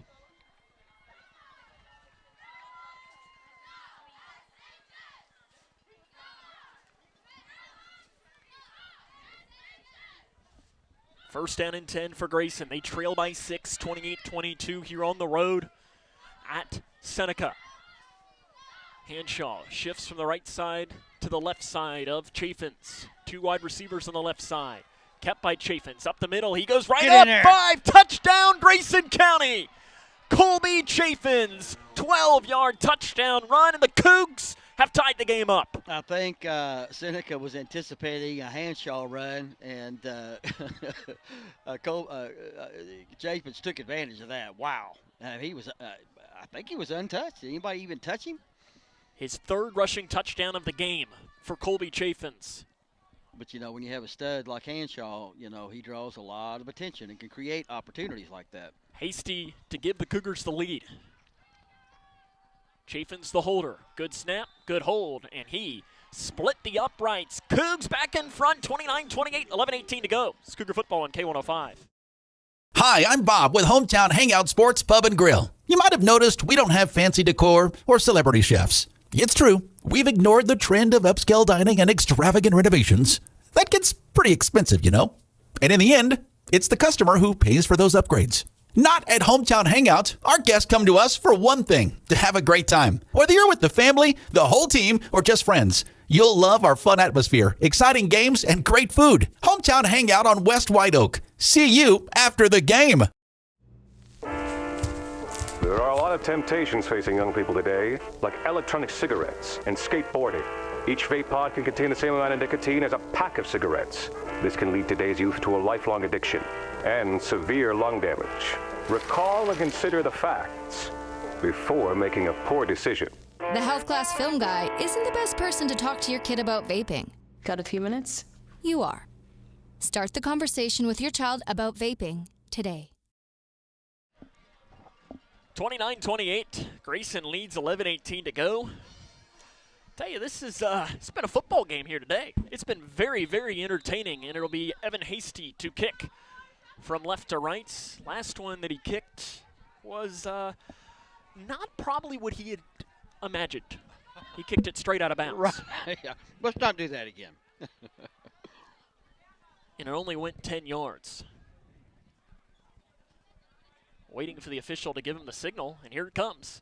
Hasty this time is going to boot it up the far side, and it is going to be caught on that far sideline at about the 20-yard line, and still on his feet, but finally dropped on the far side. Nice gang tackling made by Grayson County. That Darion Spencer is squirrely. Let me tell you, he's tough to break down. He's got great footwork, great balance, but outstanding job that time. Who brought him down, Sam? I didn't catch it on the far side. I think it might have been Grayson Chaffins. That brought him down. That was an excellent job. Excellent job to bring that kid down that quick. 21-yard line or 22-yard line of Seneca. 11-12 to go. Grayson County leads by 1. Now, the last time they were this far away from when they were this deep in their own territory, it was a 75-yard touchdown or whatever it was, 76-yard touchdown pass. So you want to be looking out for that. It was just a seam route. Or a go route. First down and 10 from the 22-yard line. Screen pass caught by Joe Way near side, and he's going to take it up the near sideline. Nice block around the edge. And Joe Way takes it up near sideline, crosses the 30, and gets up near the 34-yard line, I think is where they're going to spot this, which will be a 12-yard pickup. I mean, that's a nice pickup just for, a long handoff, a pass out in the flat, the low flat. For him to pick up 12 yards, that's pretty outstanding. First down and 10.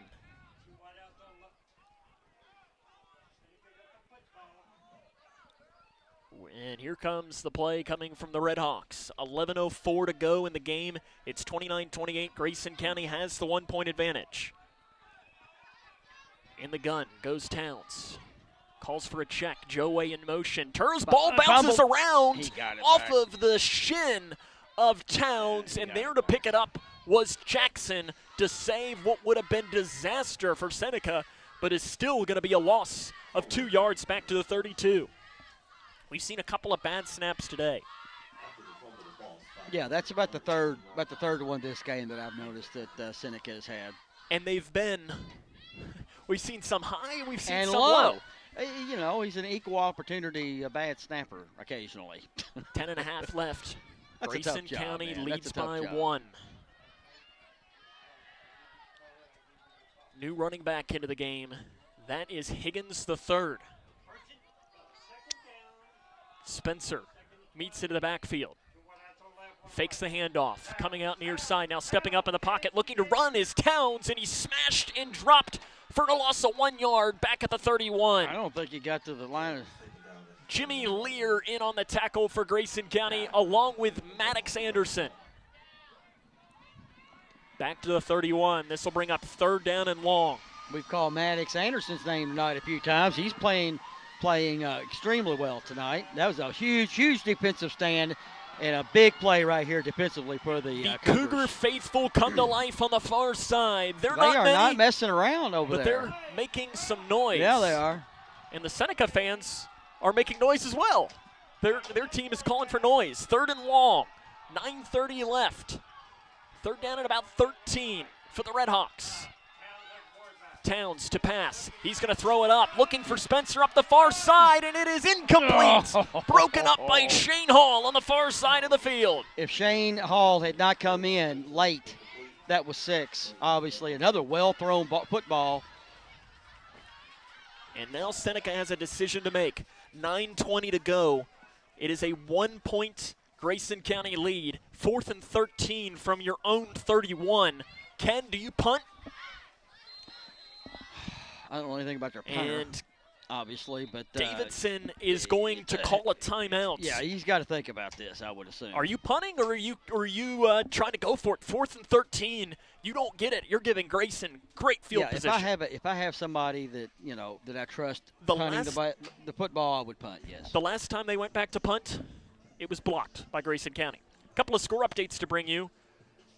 As Owensboro Catholic leads Edmondson County 44-0. Bowling Green leads South Warren 10-7, 8:22 left 3rd quarter. North Hardin leads Central Hardin 35-0 at the end of the 3rd quarter. Owensboro up on Muhlenberg 50-0 late 3rd quarter. Barron County leads Warren Central 28-0 at the half. McLean up 20-0 early 3rd quarter on Webster County.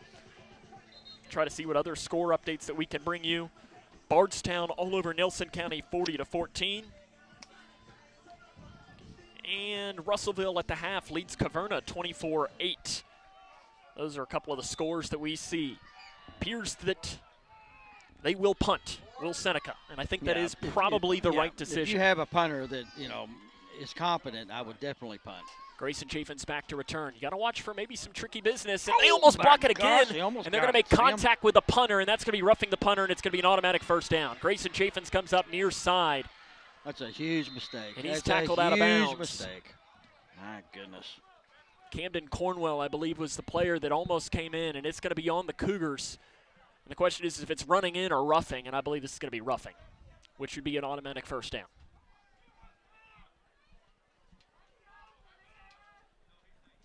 Personal foul, roughing the punter on Grayson County. Automatic 1st down. That is roughing the punter, and that is a brutal penalty. Chapin's ran that back to what, about the 35 or so? Yeah, about. So, you go from having the ball on the 35-yard line, an extremely short field, to giving the ball to Seneca at near midfield. Let's see where they'll place it. They'll move it to the 46 of Seneca. Wow. 9:09 left. It is a 1-point 29-28 Grayson County lead. But the Red Hawks, and I'm going to say they get the gift, and I'm not saying that it was a bad call because it was the right call by the official. Oh, it was a correct call, yeah. I'm just saying the gift from Grayson County. Yeah, just a huge run by mistake. Jackson, right side. He hits the 50-yard line. Penalty flag comes in. Ball comes out. Looks like the Cougs might have it. I think they do at this stand. A celebration is happening on the sideline, waiting for a signal. It looks like Caden Hanshaw comes up with a loose ball. Let's see if this holds up. It's going to be a hold on Seneca. So it looks like, and they're giving Seneca their ball back. The ball finds the way of Grayson County. Look at the Cougs get the ball. Fumble recovery by Caden Hanshaw. Well, he does it all, doesn't he? Passes 1,000 yards tonight. Going to probably end up with 1,100 yards on the season by the end of the night, and makes a huge fumble recovery.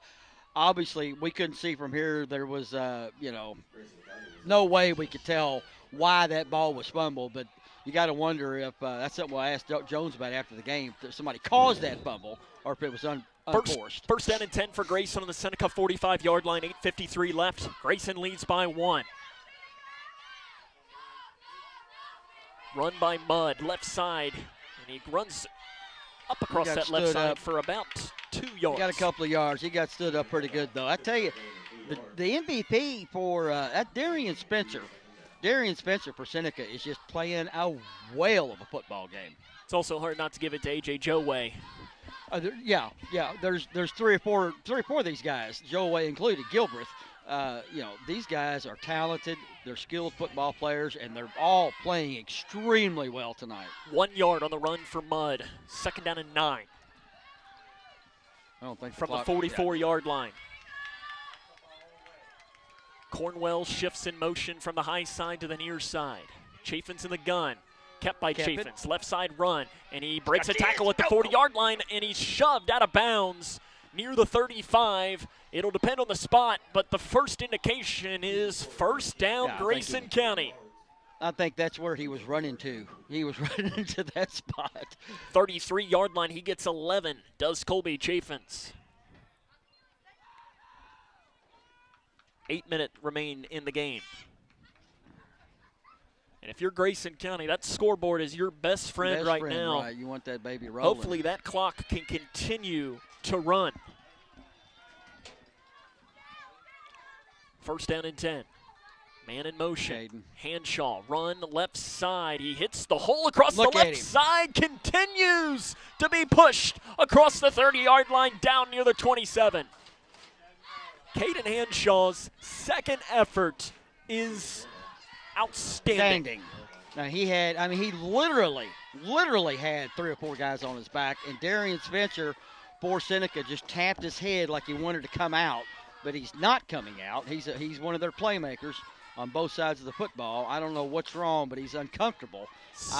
Go ahead. 7 yards on the run for Caden Hanshaw. 4 of them. Correction, about 7. Hanshaw again on the run. 35-20, gets down inside the 15, and he's shoved down near the 10. Caden Hanshaw has another big run. Running with a purpose, my man. He's running with a purpose. Ball moved down to the 11-yard line, 15 yards. What a run. What a run. Is that Spencer that's down for them? It looks like it's an offensive line or a defensive lineman down. Okay. He might be. That's not. They were stretching him out as if he was cramping, and Ken, yeah, not that you don't see cramps, but it is odd. Right. I'm looking it's right cool. now. Cool it's weather. 52 degrees here in Louisville. It's not often that you see a player cramping, but they're stretching him out to as if he is cramping. That's exactly what they're doing. I don't imagine that's an ACL injury if they're stretching him out that way. Yeah, I wouldn't think so. I'm not an expert when it comes to training and so on, but this is a poor medical care. Some final scores, or a final score to bring you. Louisville Central defeats Christian Academy of Louisville 48-28. It's a final score. It is Cal's worst loss in 3 years. Oh, wow. McLean leads Webster 20-7, third quarter of action there. Madisonville leads Apollo 28-21 halfway through the third quarter. South Warren, think we mentioned leads Bowling Green 14-10 in the third quarter there. I'm pretty sure that's the same score that we mentioned earlier on in the game. So Grayson County leads 29-28. 7:06 left here in this ball game. And the injured player was Travis Jackson, the running back. And he is going to have to leave the game. He appears that he's okay. It does appear just to be a cramp. Cramping.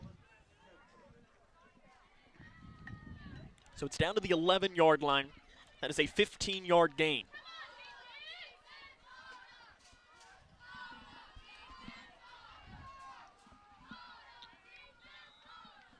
First down and 10 from the 11 for Grayson County. They lead by 1, 7 minutes remain in the game. Under center goes Chaffins. Calls for Mudd to shift as a blocker. They give it to Hanshaw, who runs right behind Mudd, goes left side. We have a penalty flag coming in, and that's probably going to be a hold. Going to be holding. Yep.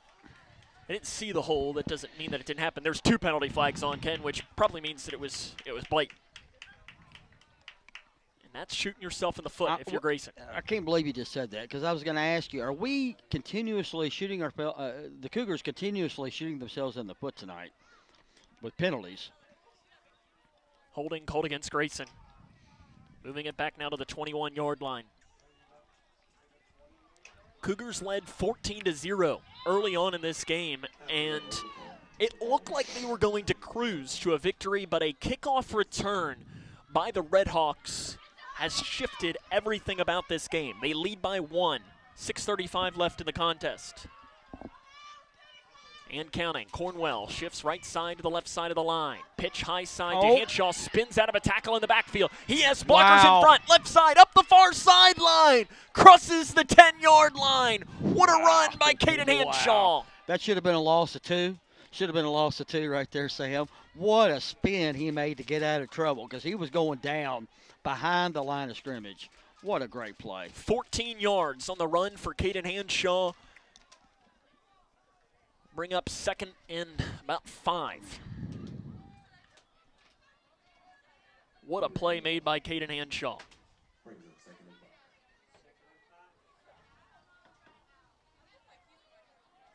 The clock continues to run. In fact, it's down to the 6. That'll be more like a 15-yard run for Caden Hanshaw. Chaffins under center. Cornwell shifts left side, right side. Hanshaw, he's not going to get out of this tackle in the backfield. He's dropped. He was met by Gilbreth right up the middle, and that's going to be a loss of about 2 yards, bringing up 3rd down and 7.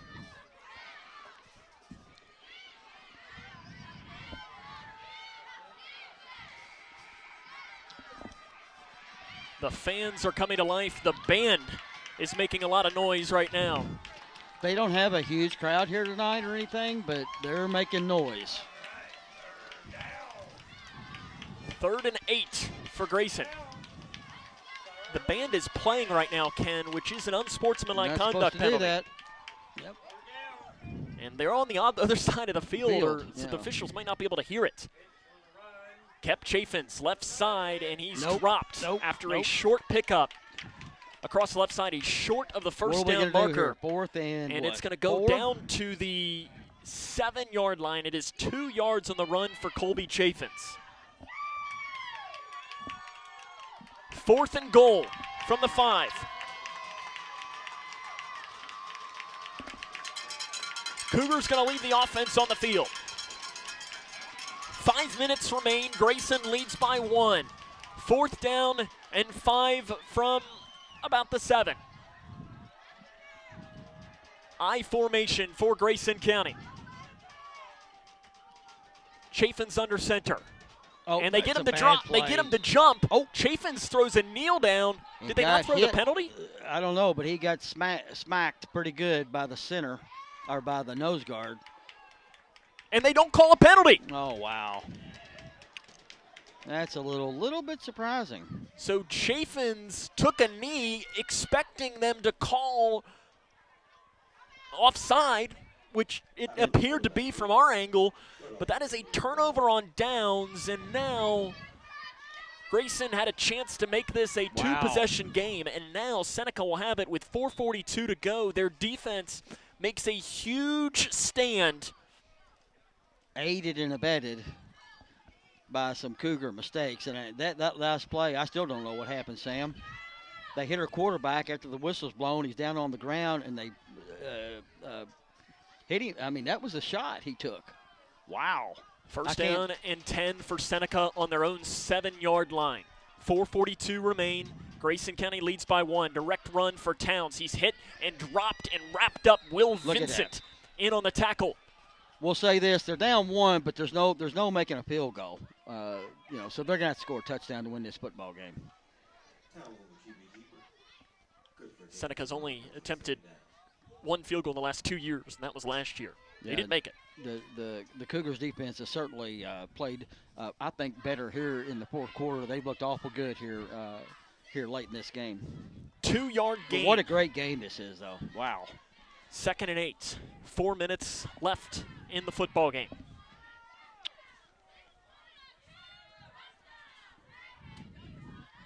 Seneca in no hurry. Clock ticks to 3:50. Left to go in this football game. In the gun goes Towns. Running back to his right. It's kept by Towns. He's throwing it up the seam. Almost intercepted by Grayson County. Grayson Chaffins almost had what would have been a potentially game-sealing pick going up against Joe Way. He was shaded, watching the eyes of the quarterback the entire time, and almost came down with it. Yeah, because I tell you, Joe Way you won't see a more athletic wide receiver than Joe Way. He can absolutely jump. He's strong. So you've got to be Johnny on the spot, as Chapin's was, to knock that ball away. Or that was going to be a completion. 3rd down and 8. Spencer shifts in motion to the far side, down to the near side. Comes another receiver. Trips down to this near side, rolling out to pass. Towns he rushed only 3 and dropped. Big play made by Grayson County. A sack on the play. Wow. Around the edge for Grayson County was Caleb Hubry. I believe we'll get credit for the tackle. Called his name a few times tonight. It's a loss of 1 back to the 8. Seneca, I think you have to go for it. Do you? 4th down and 9 from your own 8-yard line. There's 3 minutes left. I don't know. This is a decision for Kenny Davidson, his first-year head coach.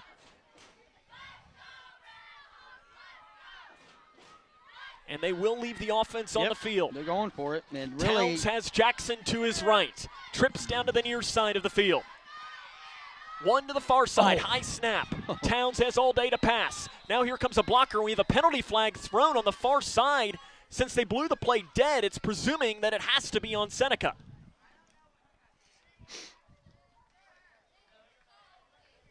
Dead ball offside called against Seneca.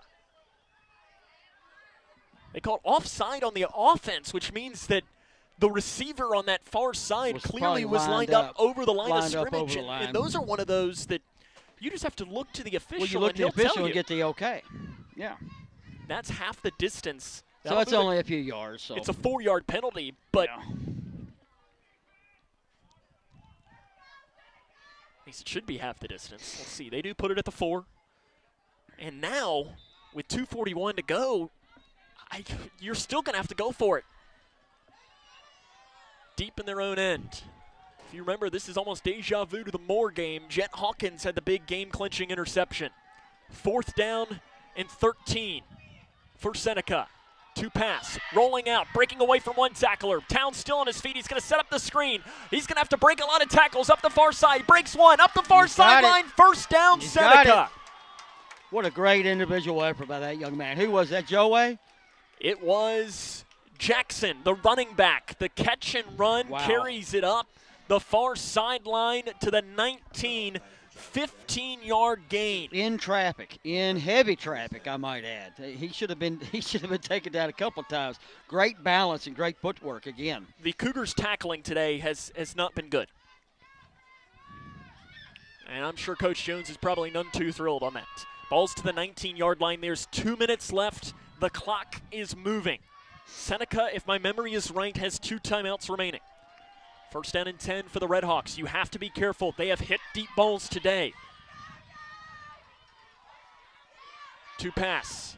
They loop a screen out. It's caught on the far side. Coming that's back to the near Darion side, that is Spencer. Spencer. And he carries it up to the 25, gets up to the 30. That'll move the chains for a first down. Let me tell you something. I'm forming a football team. I want that kid. That Spencer is an impressive athlete.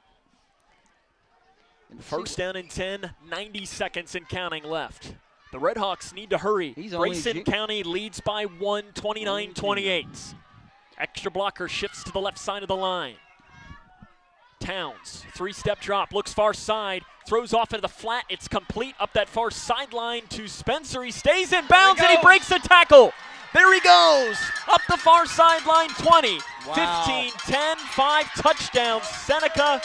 It is Julu, the long run. You just mentioned it. Poor tackling, and that's what you get right there. Wow, that kid is a player now.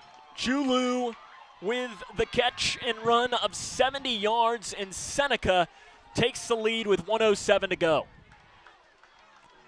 This is going to be one of these games, Ken, where Grayson County, you're going to look at it, and you know, Seneca did a lot of things here today. Listen, but if you end up losing this game, right, the people you have to blame is to just go into that locker room, walk into the bathroom, look up over the sink, and see yourselves in the mirror. Right.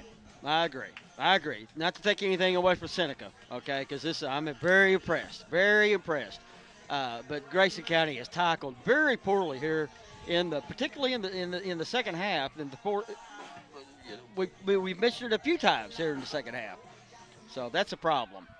Here comes the two-point conversion attempt. It's 34-29, 1:07 remain in the game.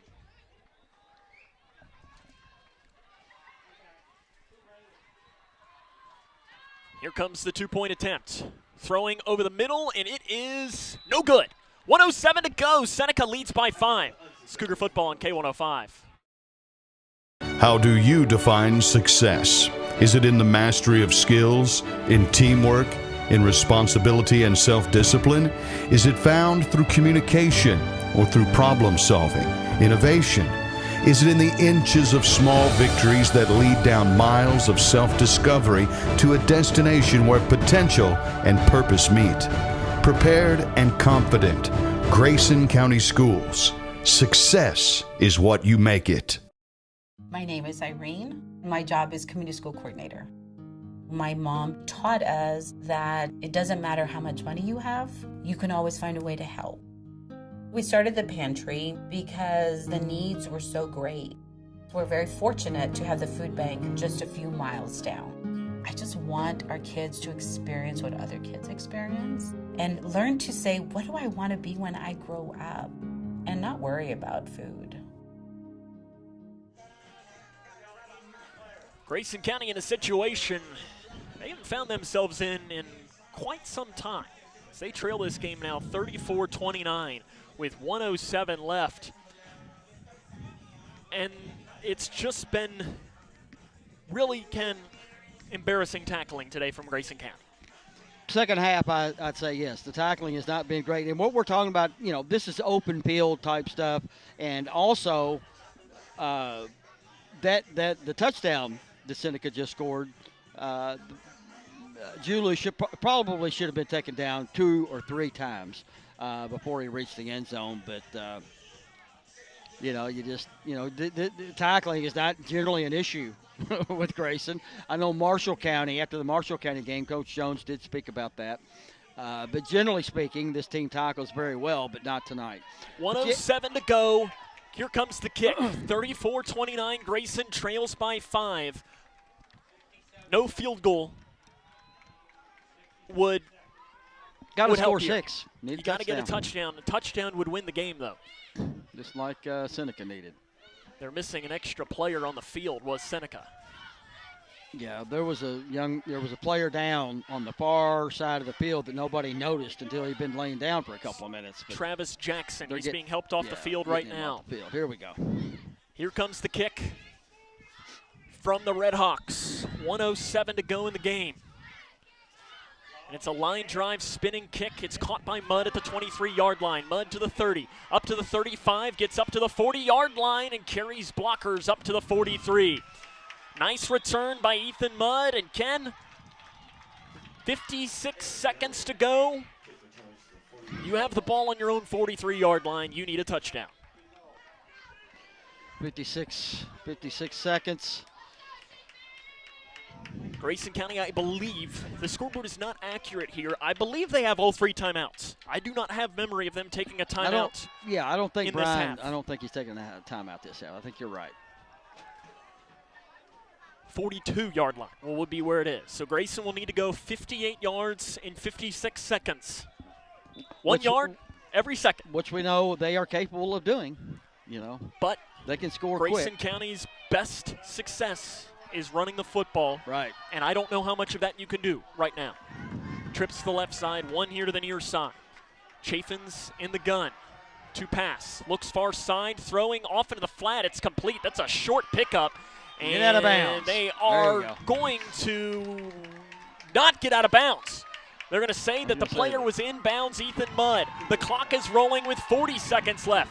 I don't think Grayson County realizes that the clock is rolling. Right. 35 seconds. They're just standing around. Now here comes the clock to stop. And Brian Jones is wondering, I think, why they didn't stop the clock. Let's see. They're going to say it's forward momentum was stopped. That's probably, if I were an official, that's what I come up with. But they're going to talk this over to see, I guess, to put some more time on the clock. I'm not sure if we have a timeout or not. Probably 5 seconds needs to go back up. Timeout taken by Grayson County. We'll see what time they put on the clock. It's a 5-point game. It's Cougar football on K105.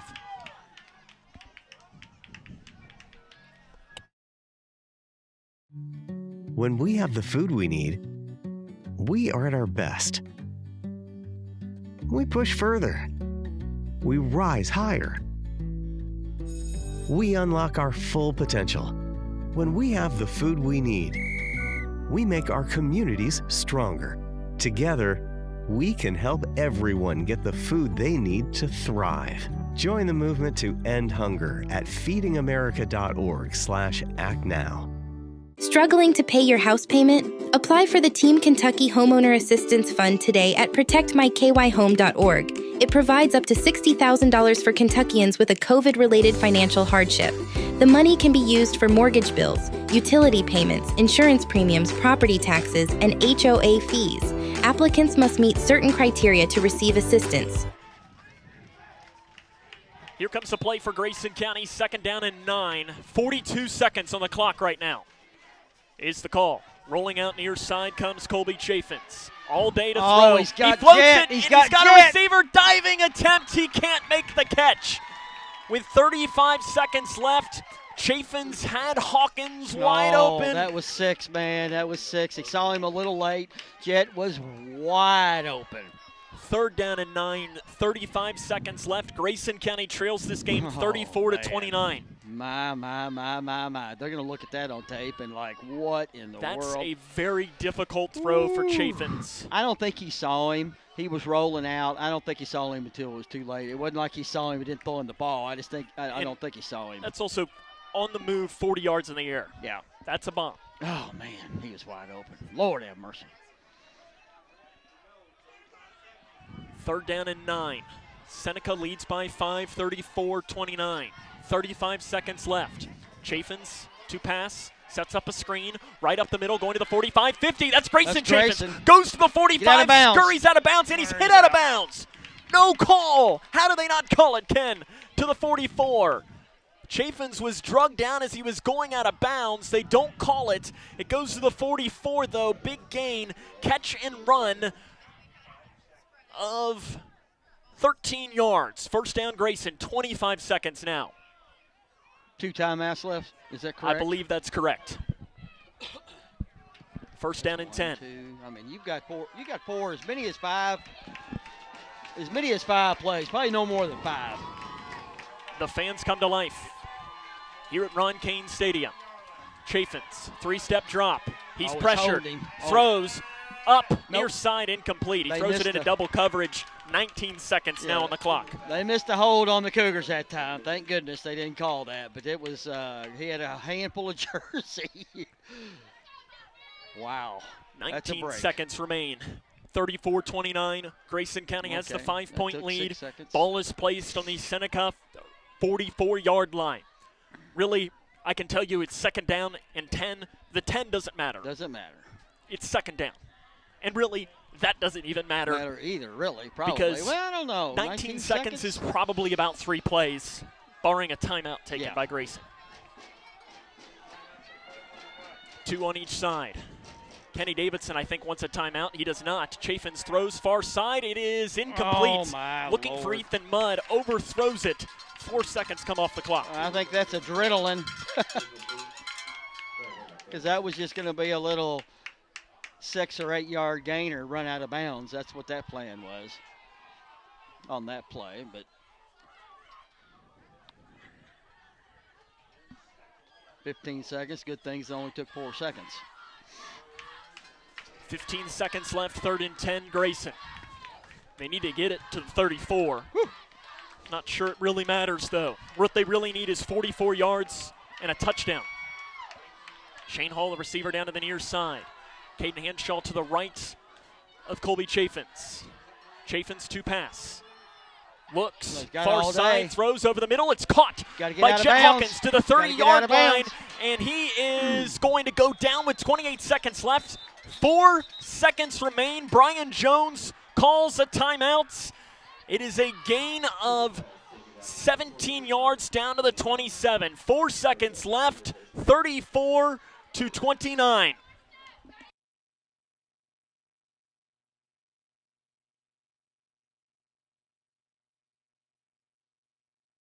Four seconds remain. Grayson County has the timeout, 34-29. They get 1 play to the end zone, Ken. What do you do, Sam? I throw it to the end zone. That's what you do. I think you got to look to Grayson Chaffins. I think Hawkins and Chaffins are going to be your number 1 targets. You just what you draw up here, it's huge. Obviously, you got one chance at it. Let's see what Coach Jones comes up with. 4 seconds remain in the game. I can tell you it's 1st down and 10 from the 27. The 27 is really the only thing that matters. I always like, you see this a lot in college football, I like the crossing routes in the end zone. Sometimes that'll confuse the defenders. You're able to look up and get a Seneca pass interference call. Gotten decent pressure these past couple of times on Chaffin, so I don't know if you have time to go much further. Here we go. Let's see if Seneca might even take a timeout here and make Grayson County draw something else up. Chaffin's all alone in the backfield. 3 wide receivers to the left side, 2 wide receivers to the near side. Colby Chaffins takes the snap. Here comes the pressure. He is hit. He throws over the middle, and it is caught, but short of the goal line. He fumbled it is anyway. Incomplete. Incomplete. Couldn't hang on. Chaffin's blown up after the play. Who is that? Seneca defeats Grayson County by a final score of 34-29.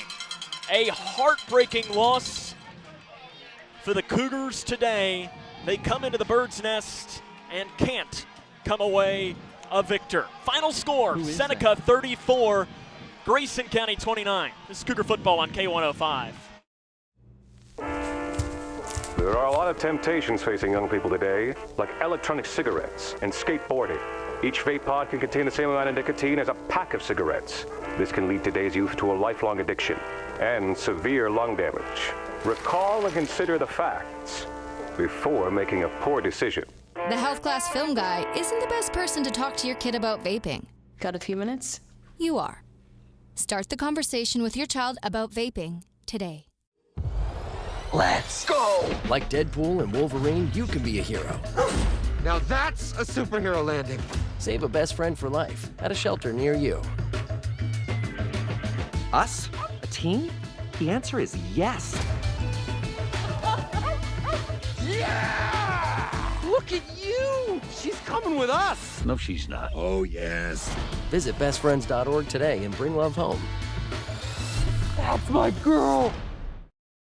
How do you define success? Is it in the mastery of skills, in teamwork, in responsibility and self-discipline? Is it found through communication, or through problem solving, innovation? Is it in the inches of small victories that lead down miles of self-discovery to a destination where potential and purpose meet? Prepared and confident, Grayson County Schools. Success is what you make it. My name is Irene. My job is community school coordinator.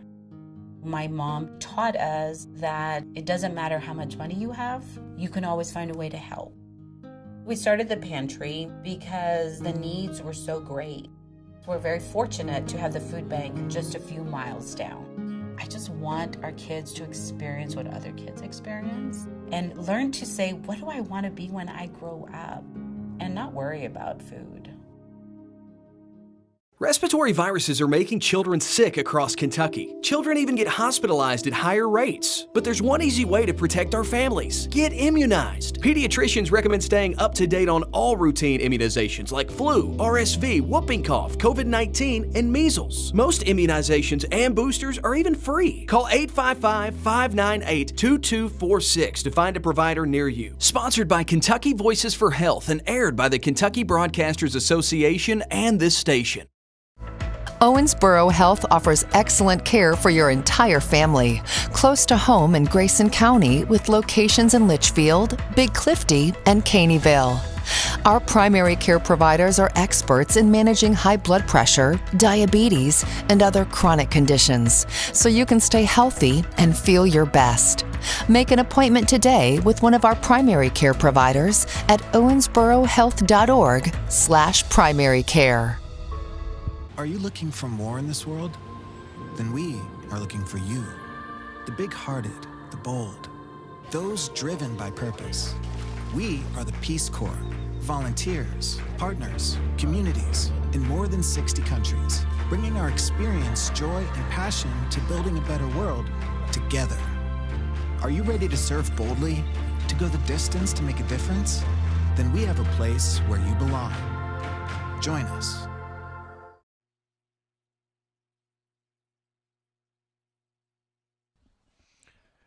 Welcome back here to Louisville, where Grayson County falls to Seneca by a final score of 35 or 34 to 29. I had to write that down now. They turned off the scoreboard here because it's not a common final score. But Ken, it's one of these games that, I mean, you look at it, and the only people that Grayson County has to blame about the loss, a lot of credit goes to Seneca, who made big plays, but it's yourself. Yeah, Grayson made a number of mistakes tonight to kind of.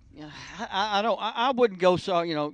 I wouldn't say they beat themselves. I think they absolutely did. Reasonable people could disagree on that. I think this Seneca football team is a really, really good football team, and Grayson made there was some penalties in the second half. We had a turnover in the first half that was huge. So in that respect, when you sit and break down the film of this, I could see how you could say that they beat themselves. But I don't want to take anything away from that Seneca football team. They impressed the heck out of me. You can say both things. You can say that they can both be true. Grayson County should have won the football game, and credit goes to I Seneca. agree with that. For winning the football game. Right. So again, Seneca wins today by a final score of 34 to 29 against Grayson County. The Cougars are now 6-2 on the season. Now, as far as playoffs come, they are still the 1 seed. So this game in that realm really meant nothing. Yeah, you mentioned that. It really meant nothing because it opens up. Seneca already has 2 losses, where the only other teams with 1 loss were North Bullitt and Moore. And Grayson County has defeated both of those teams, so they would have a tiebreaker to get the 1 seed. So if you want the positive, that's the positive, is that Grayson County is going to be still playing at home for the first 2 weeks of the playoffs if they can get to that point. And get back just real quick, because you're talking about the missed tackles. You're talking about when they beat themselves, and that's something that, when you throw in the missed tackles, you look in the mirror. And that's why you lost. But yes, so Grayson County still has the home playoff game on November the 8th. And if they win that, they would have a home playoff game on November the 15th as well. But you still lost some really good momentum that you had built. Right. You'd won 5 straight games, and now you lose. And listen, I'm a firm believer that you either win or you learn. And there is a whole lot to learn from a game like tonight. I agree. And I can predict. I'm going to predict that Coach Jones is going to say the physicality of this game may have gotten to the Cougars a little bit. We are going to be talking to Coach Jones. The Cougars are getting on the road to head back home, but we are going to be talking to Coach Jones via the satellite feed, I guess, in some instances. So I'm just looking right down to see when he hops into our room. He's probably talking to his team right now to have a conversation before he has a chance to jump in with us, which is obviously more important.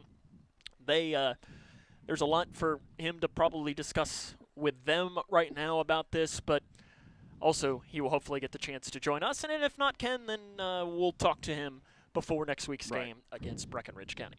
Again, your final score today, Seneca defeats Grayson County 34-29. As we'll take a break, as this is Cougar Football on K105. Miles, you're late.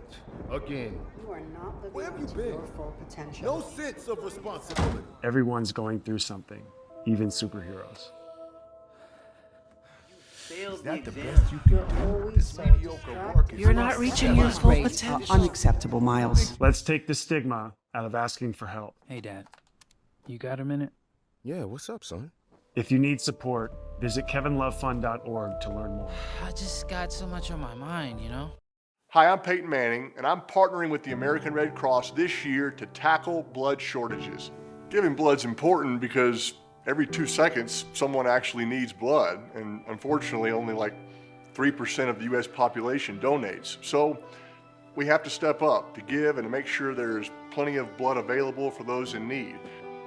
Visit redcrossblood.org to get in the game and make an appointment to give. Protecting this beautiful world requires balancing our needs with the planet's well-being. The biodiversity of North America's wetlands is an indicator of our ecosystem's health. More diverse wetlands with hundreds of species mean richer soil, cleaner water, and abundant pollination, all vital to our basic needs and creature comforts. Join Ducks Unlimited to shape a sustainable future that benefits wildlife habitats and our communities. A public service from Ducks Unlimited. Across Kentucky, treatment providers, state and local governments, and nonprofit organizations are working together to support your pathway to long-term recovery. These providers and communities of recovery will walk alongside you and help you find your recovery journey. If you or a loved one is struggling with addiction, the KY Help Call Center can connect you with resources right now when you call 833-8KY-HELP. You can also visit findhelpnowky.org to find treatment options near you.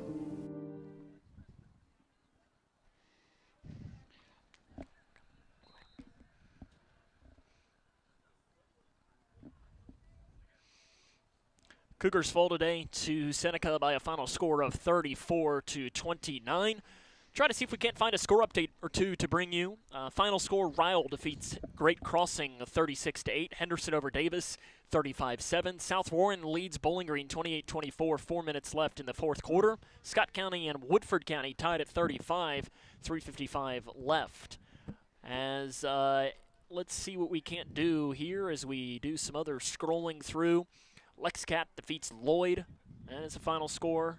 Allen County leads Callaway County 34-7 at the end of the third quarter. Caverna coming back on Russellville. It's 24-20 at the end of the third quarter. Madisonville on top of Apollo 42-28. 7 minutes left fourth quarter. St. X leads Meade 38-21. 7 minutes to go there.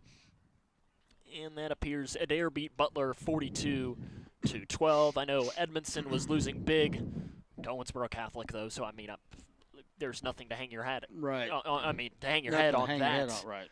Because, I mean, that team very well could win the state title. And then E-Town defeats LaRue County 50-12 was the final score there. North Oldham, I see here over Western Hills, 37-0 final score there as well. Owensboro beats Muhlenberg 56-8 final score. Hart and Glasgow tied at 7, 9 minutes left in the fourth quarter. Oh, wow. That is a much closer game than probably most of us had expected. And that is most of the scores that I see from around the region. Grayson County falls to Seneca tonight by a final score of 34-29.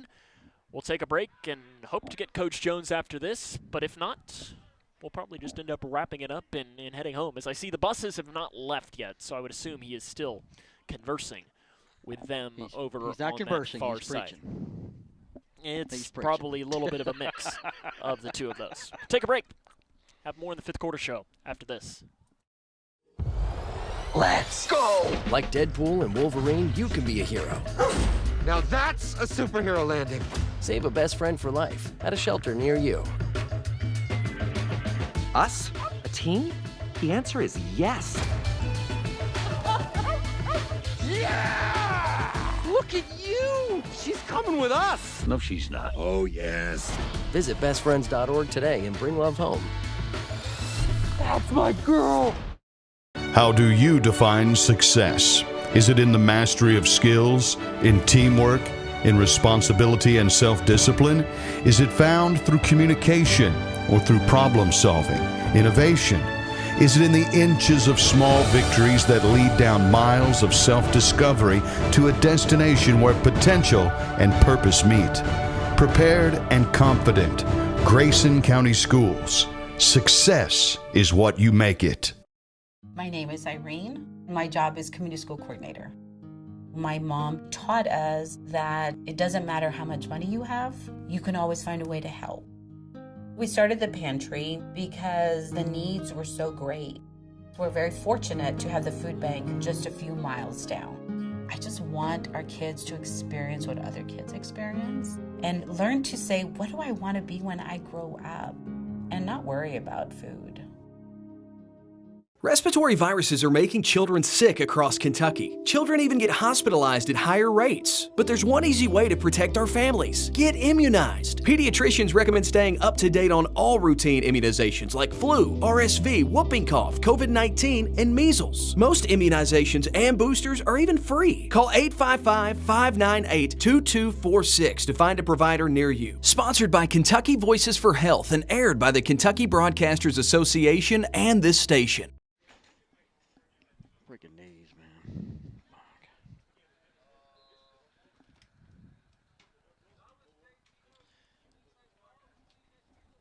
Grayson County falls tonight to Seneca. 34-29 is the final score.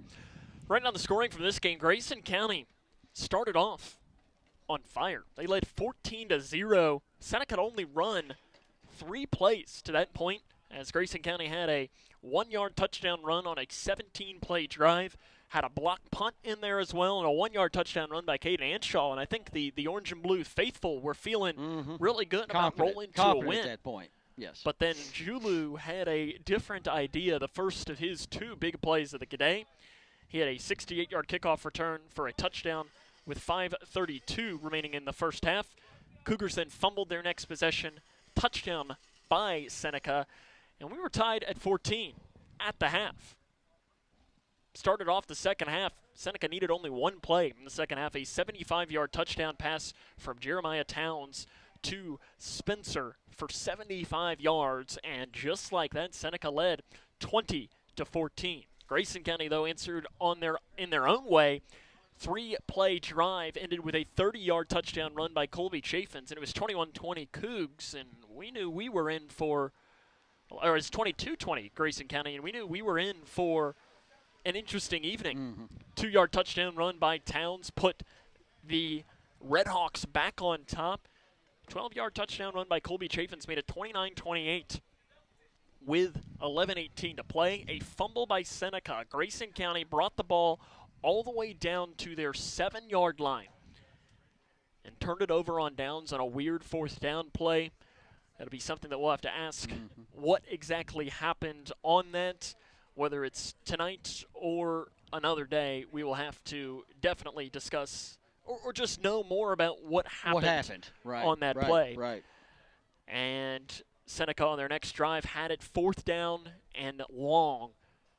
Broke through, converted on the 4th down, and then the next play, or second play after that was Spencer again, too, that got was that a first down. 70-yard touchdown pass to Jeffrey Julu that was the lead at 34-29 for Seneca, and that is how we finished up.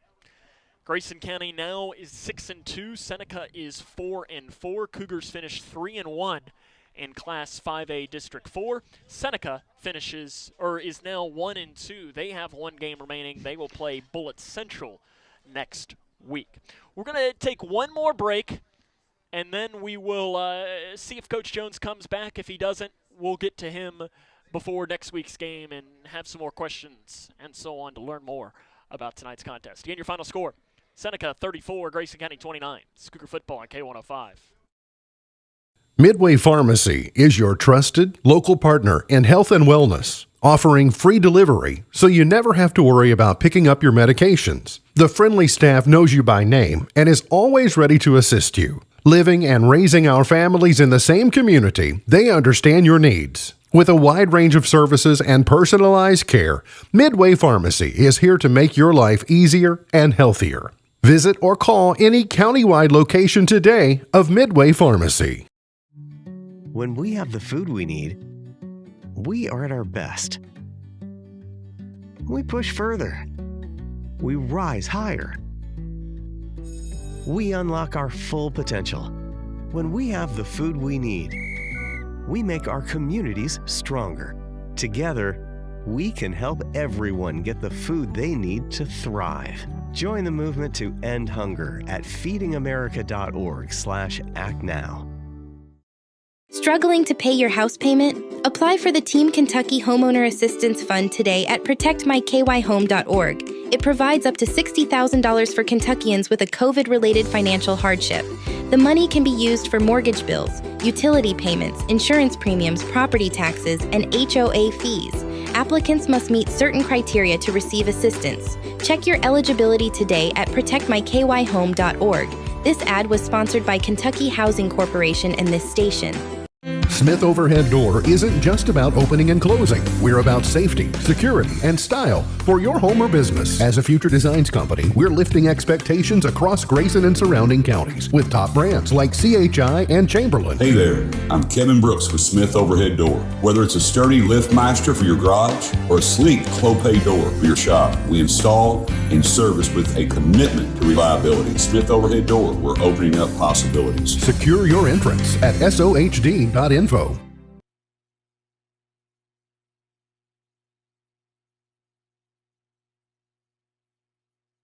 Welcome back here to Seneca. Grayson County falls 34-29. We're joined now by Coach Jones. At least we're going to attempt. Coach, this one, for one, can you hear me? Yes. Oh, okay. I know it's a little weird right now. This is one that probably has to hurt. Yeah, absolutely. I mean, I honestly think, the number of mistakes that we made, that it was more of us beating ourselves than Seneca really beating us. We're supposed to kick it out of bounds, and they take one to the house, a fumble on one possession. We take a knee on fourth down, which was supposed to be freeze timeout. We're not even supposed to snap the ball. I mean, just our tackling wasn't very good. I'd say on their last touchdown, we probably had 5 guys hit them. All we had to do is push him out of bounds and live to play another down. And, it was just too many mistakes, and they made far less than we did. We didn't take advantage of the onside kick there. We went backwards with penalties. The list is long of the number of errors that we made on our part that initially right now makes me feel like, Grayson County beat Grayson County more than Seneca beat Grayson County. The tackling today, I know you mentioned it. It's not really been something that has stood out to me, at least. Ken even made the point of, since really Marshall County. Was that just because Seneca's so athletic, or was a lot of it just you missed tackles? I think that's some of it. They do a good job of, continuing to move their feet with the ball. And I felt like, we kind of stopped on contact, which allowed them to stiff arm us sometimes and kind of push us to the ground. We're not running through the tackle and through the contact. And And, and that's to me what was the number one problem is we just stopped our feet on contact. And you got to run through contact and finish the tackle. And we just didn't do that very well tonight. And, they use a lot of stiff arms and spins and, a lot of cuts and if you stop your feet, you're going to whiff or you're going to just get barely a part of them. And it's hard to finish tackles on, guys that are that athletic and that strong if you're not getting a good wrap up and driving your feet through contact. Sometimes, I love the saying of you either win or you learn. And games like this, you're going to learn a lot from. I'm sure of that. Is it a good thing? Almost. I know you never want to lose. I think your direct line that you use is that losing is the worst thing you could do in all of sports. And I think you're right in that. But how can a loss be a good thing? Well, I mean, it does give you an opportunity to learn of deficiencies. You definitely get exposed on some things that you can do better. The deep ball was deadly for us. Our kickoff coverage, not very good. So there is, some things that we can look back on film and try to, get better at. And, I guess, now's as good a time as ever for us to try to find areas to be better and improve upon as we're heading towards November. But I think with that being said, if you don't fix them, Breckenridge County's capable of beating us. Hancock County's definitely capable of beating us. And as you roll into the playoffs, anybody can beat you. So, the biggest thing is you've got to be willing to take a look at yourself as a player and say, I didn't do these things very good. And I've got to get better at them and go to work and get better at them. If you, think that you didn't, hold on one second. You got 5?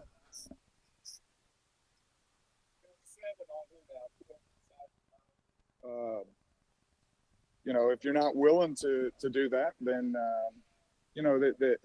these mistakes will kind of show their selves again at some point. Give me a count, guys. And that's the biggest thing is you've got to be willing to, take a look at yourself. And that goes for us as coaches. We've got to look at, how we called the game, scheme, different things like that, and see where we can be better and the things that we can improve upon as well. A team is a team, and that involves everybody from our scout players to the coaching staff. You get the chance to bounce back.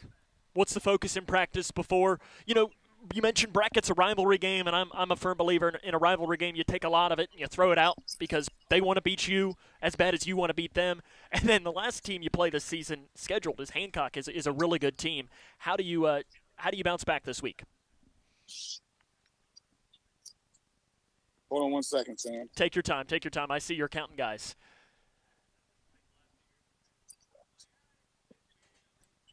28. 7 over there is 35. We're good. I think it's a focus on where things we didn't do well. Because if you're Breckenridge County, I mean, you got to look at this film and see the deep balls and be willing to take some shots on us. So that's something that we're going to have to focus on. It's going to be tackling. Because, again, if you're Breck, you're going to try to scheme where you put people in space in situations where people got to make open field tackles. Same thing goes for Hancock. My understanding is they sling it all over the yard this year. And, so these guys are going to see this film. So, we've got to improve upon the areas that we weren't very good, or people are going to try to replicate Seneca's game plan. And, and if you don't get better at them, then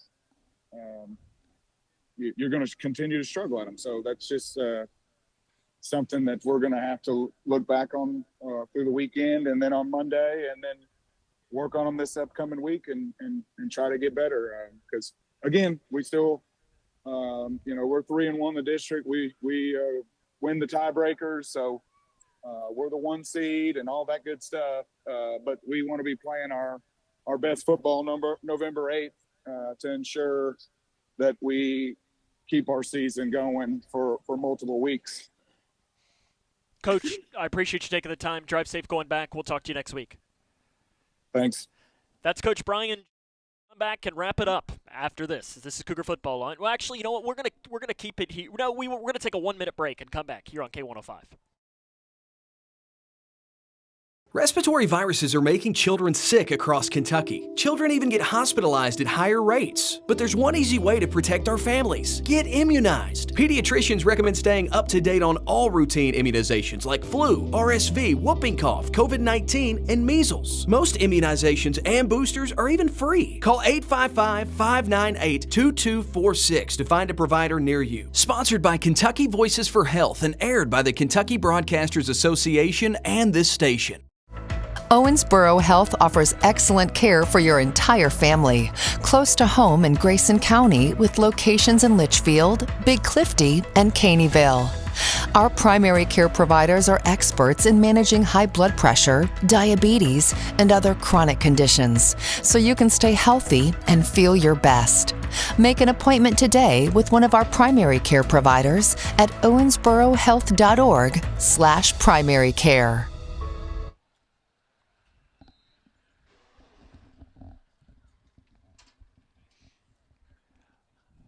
That'll wrap up our coverage here tonight. Grayson County falls to Seneca by a final score of 34-29. We're going to have our hometown hangout. MVP will be announced on our social media channels tomorrow morning. We have to go back, and I want to talk to Coach, too.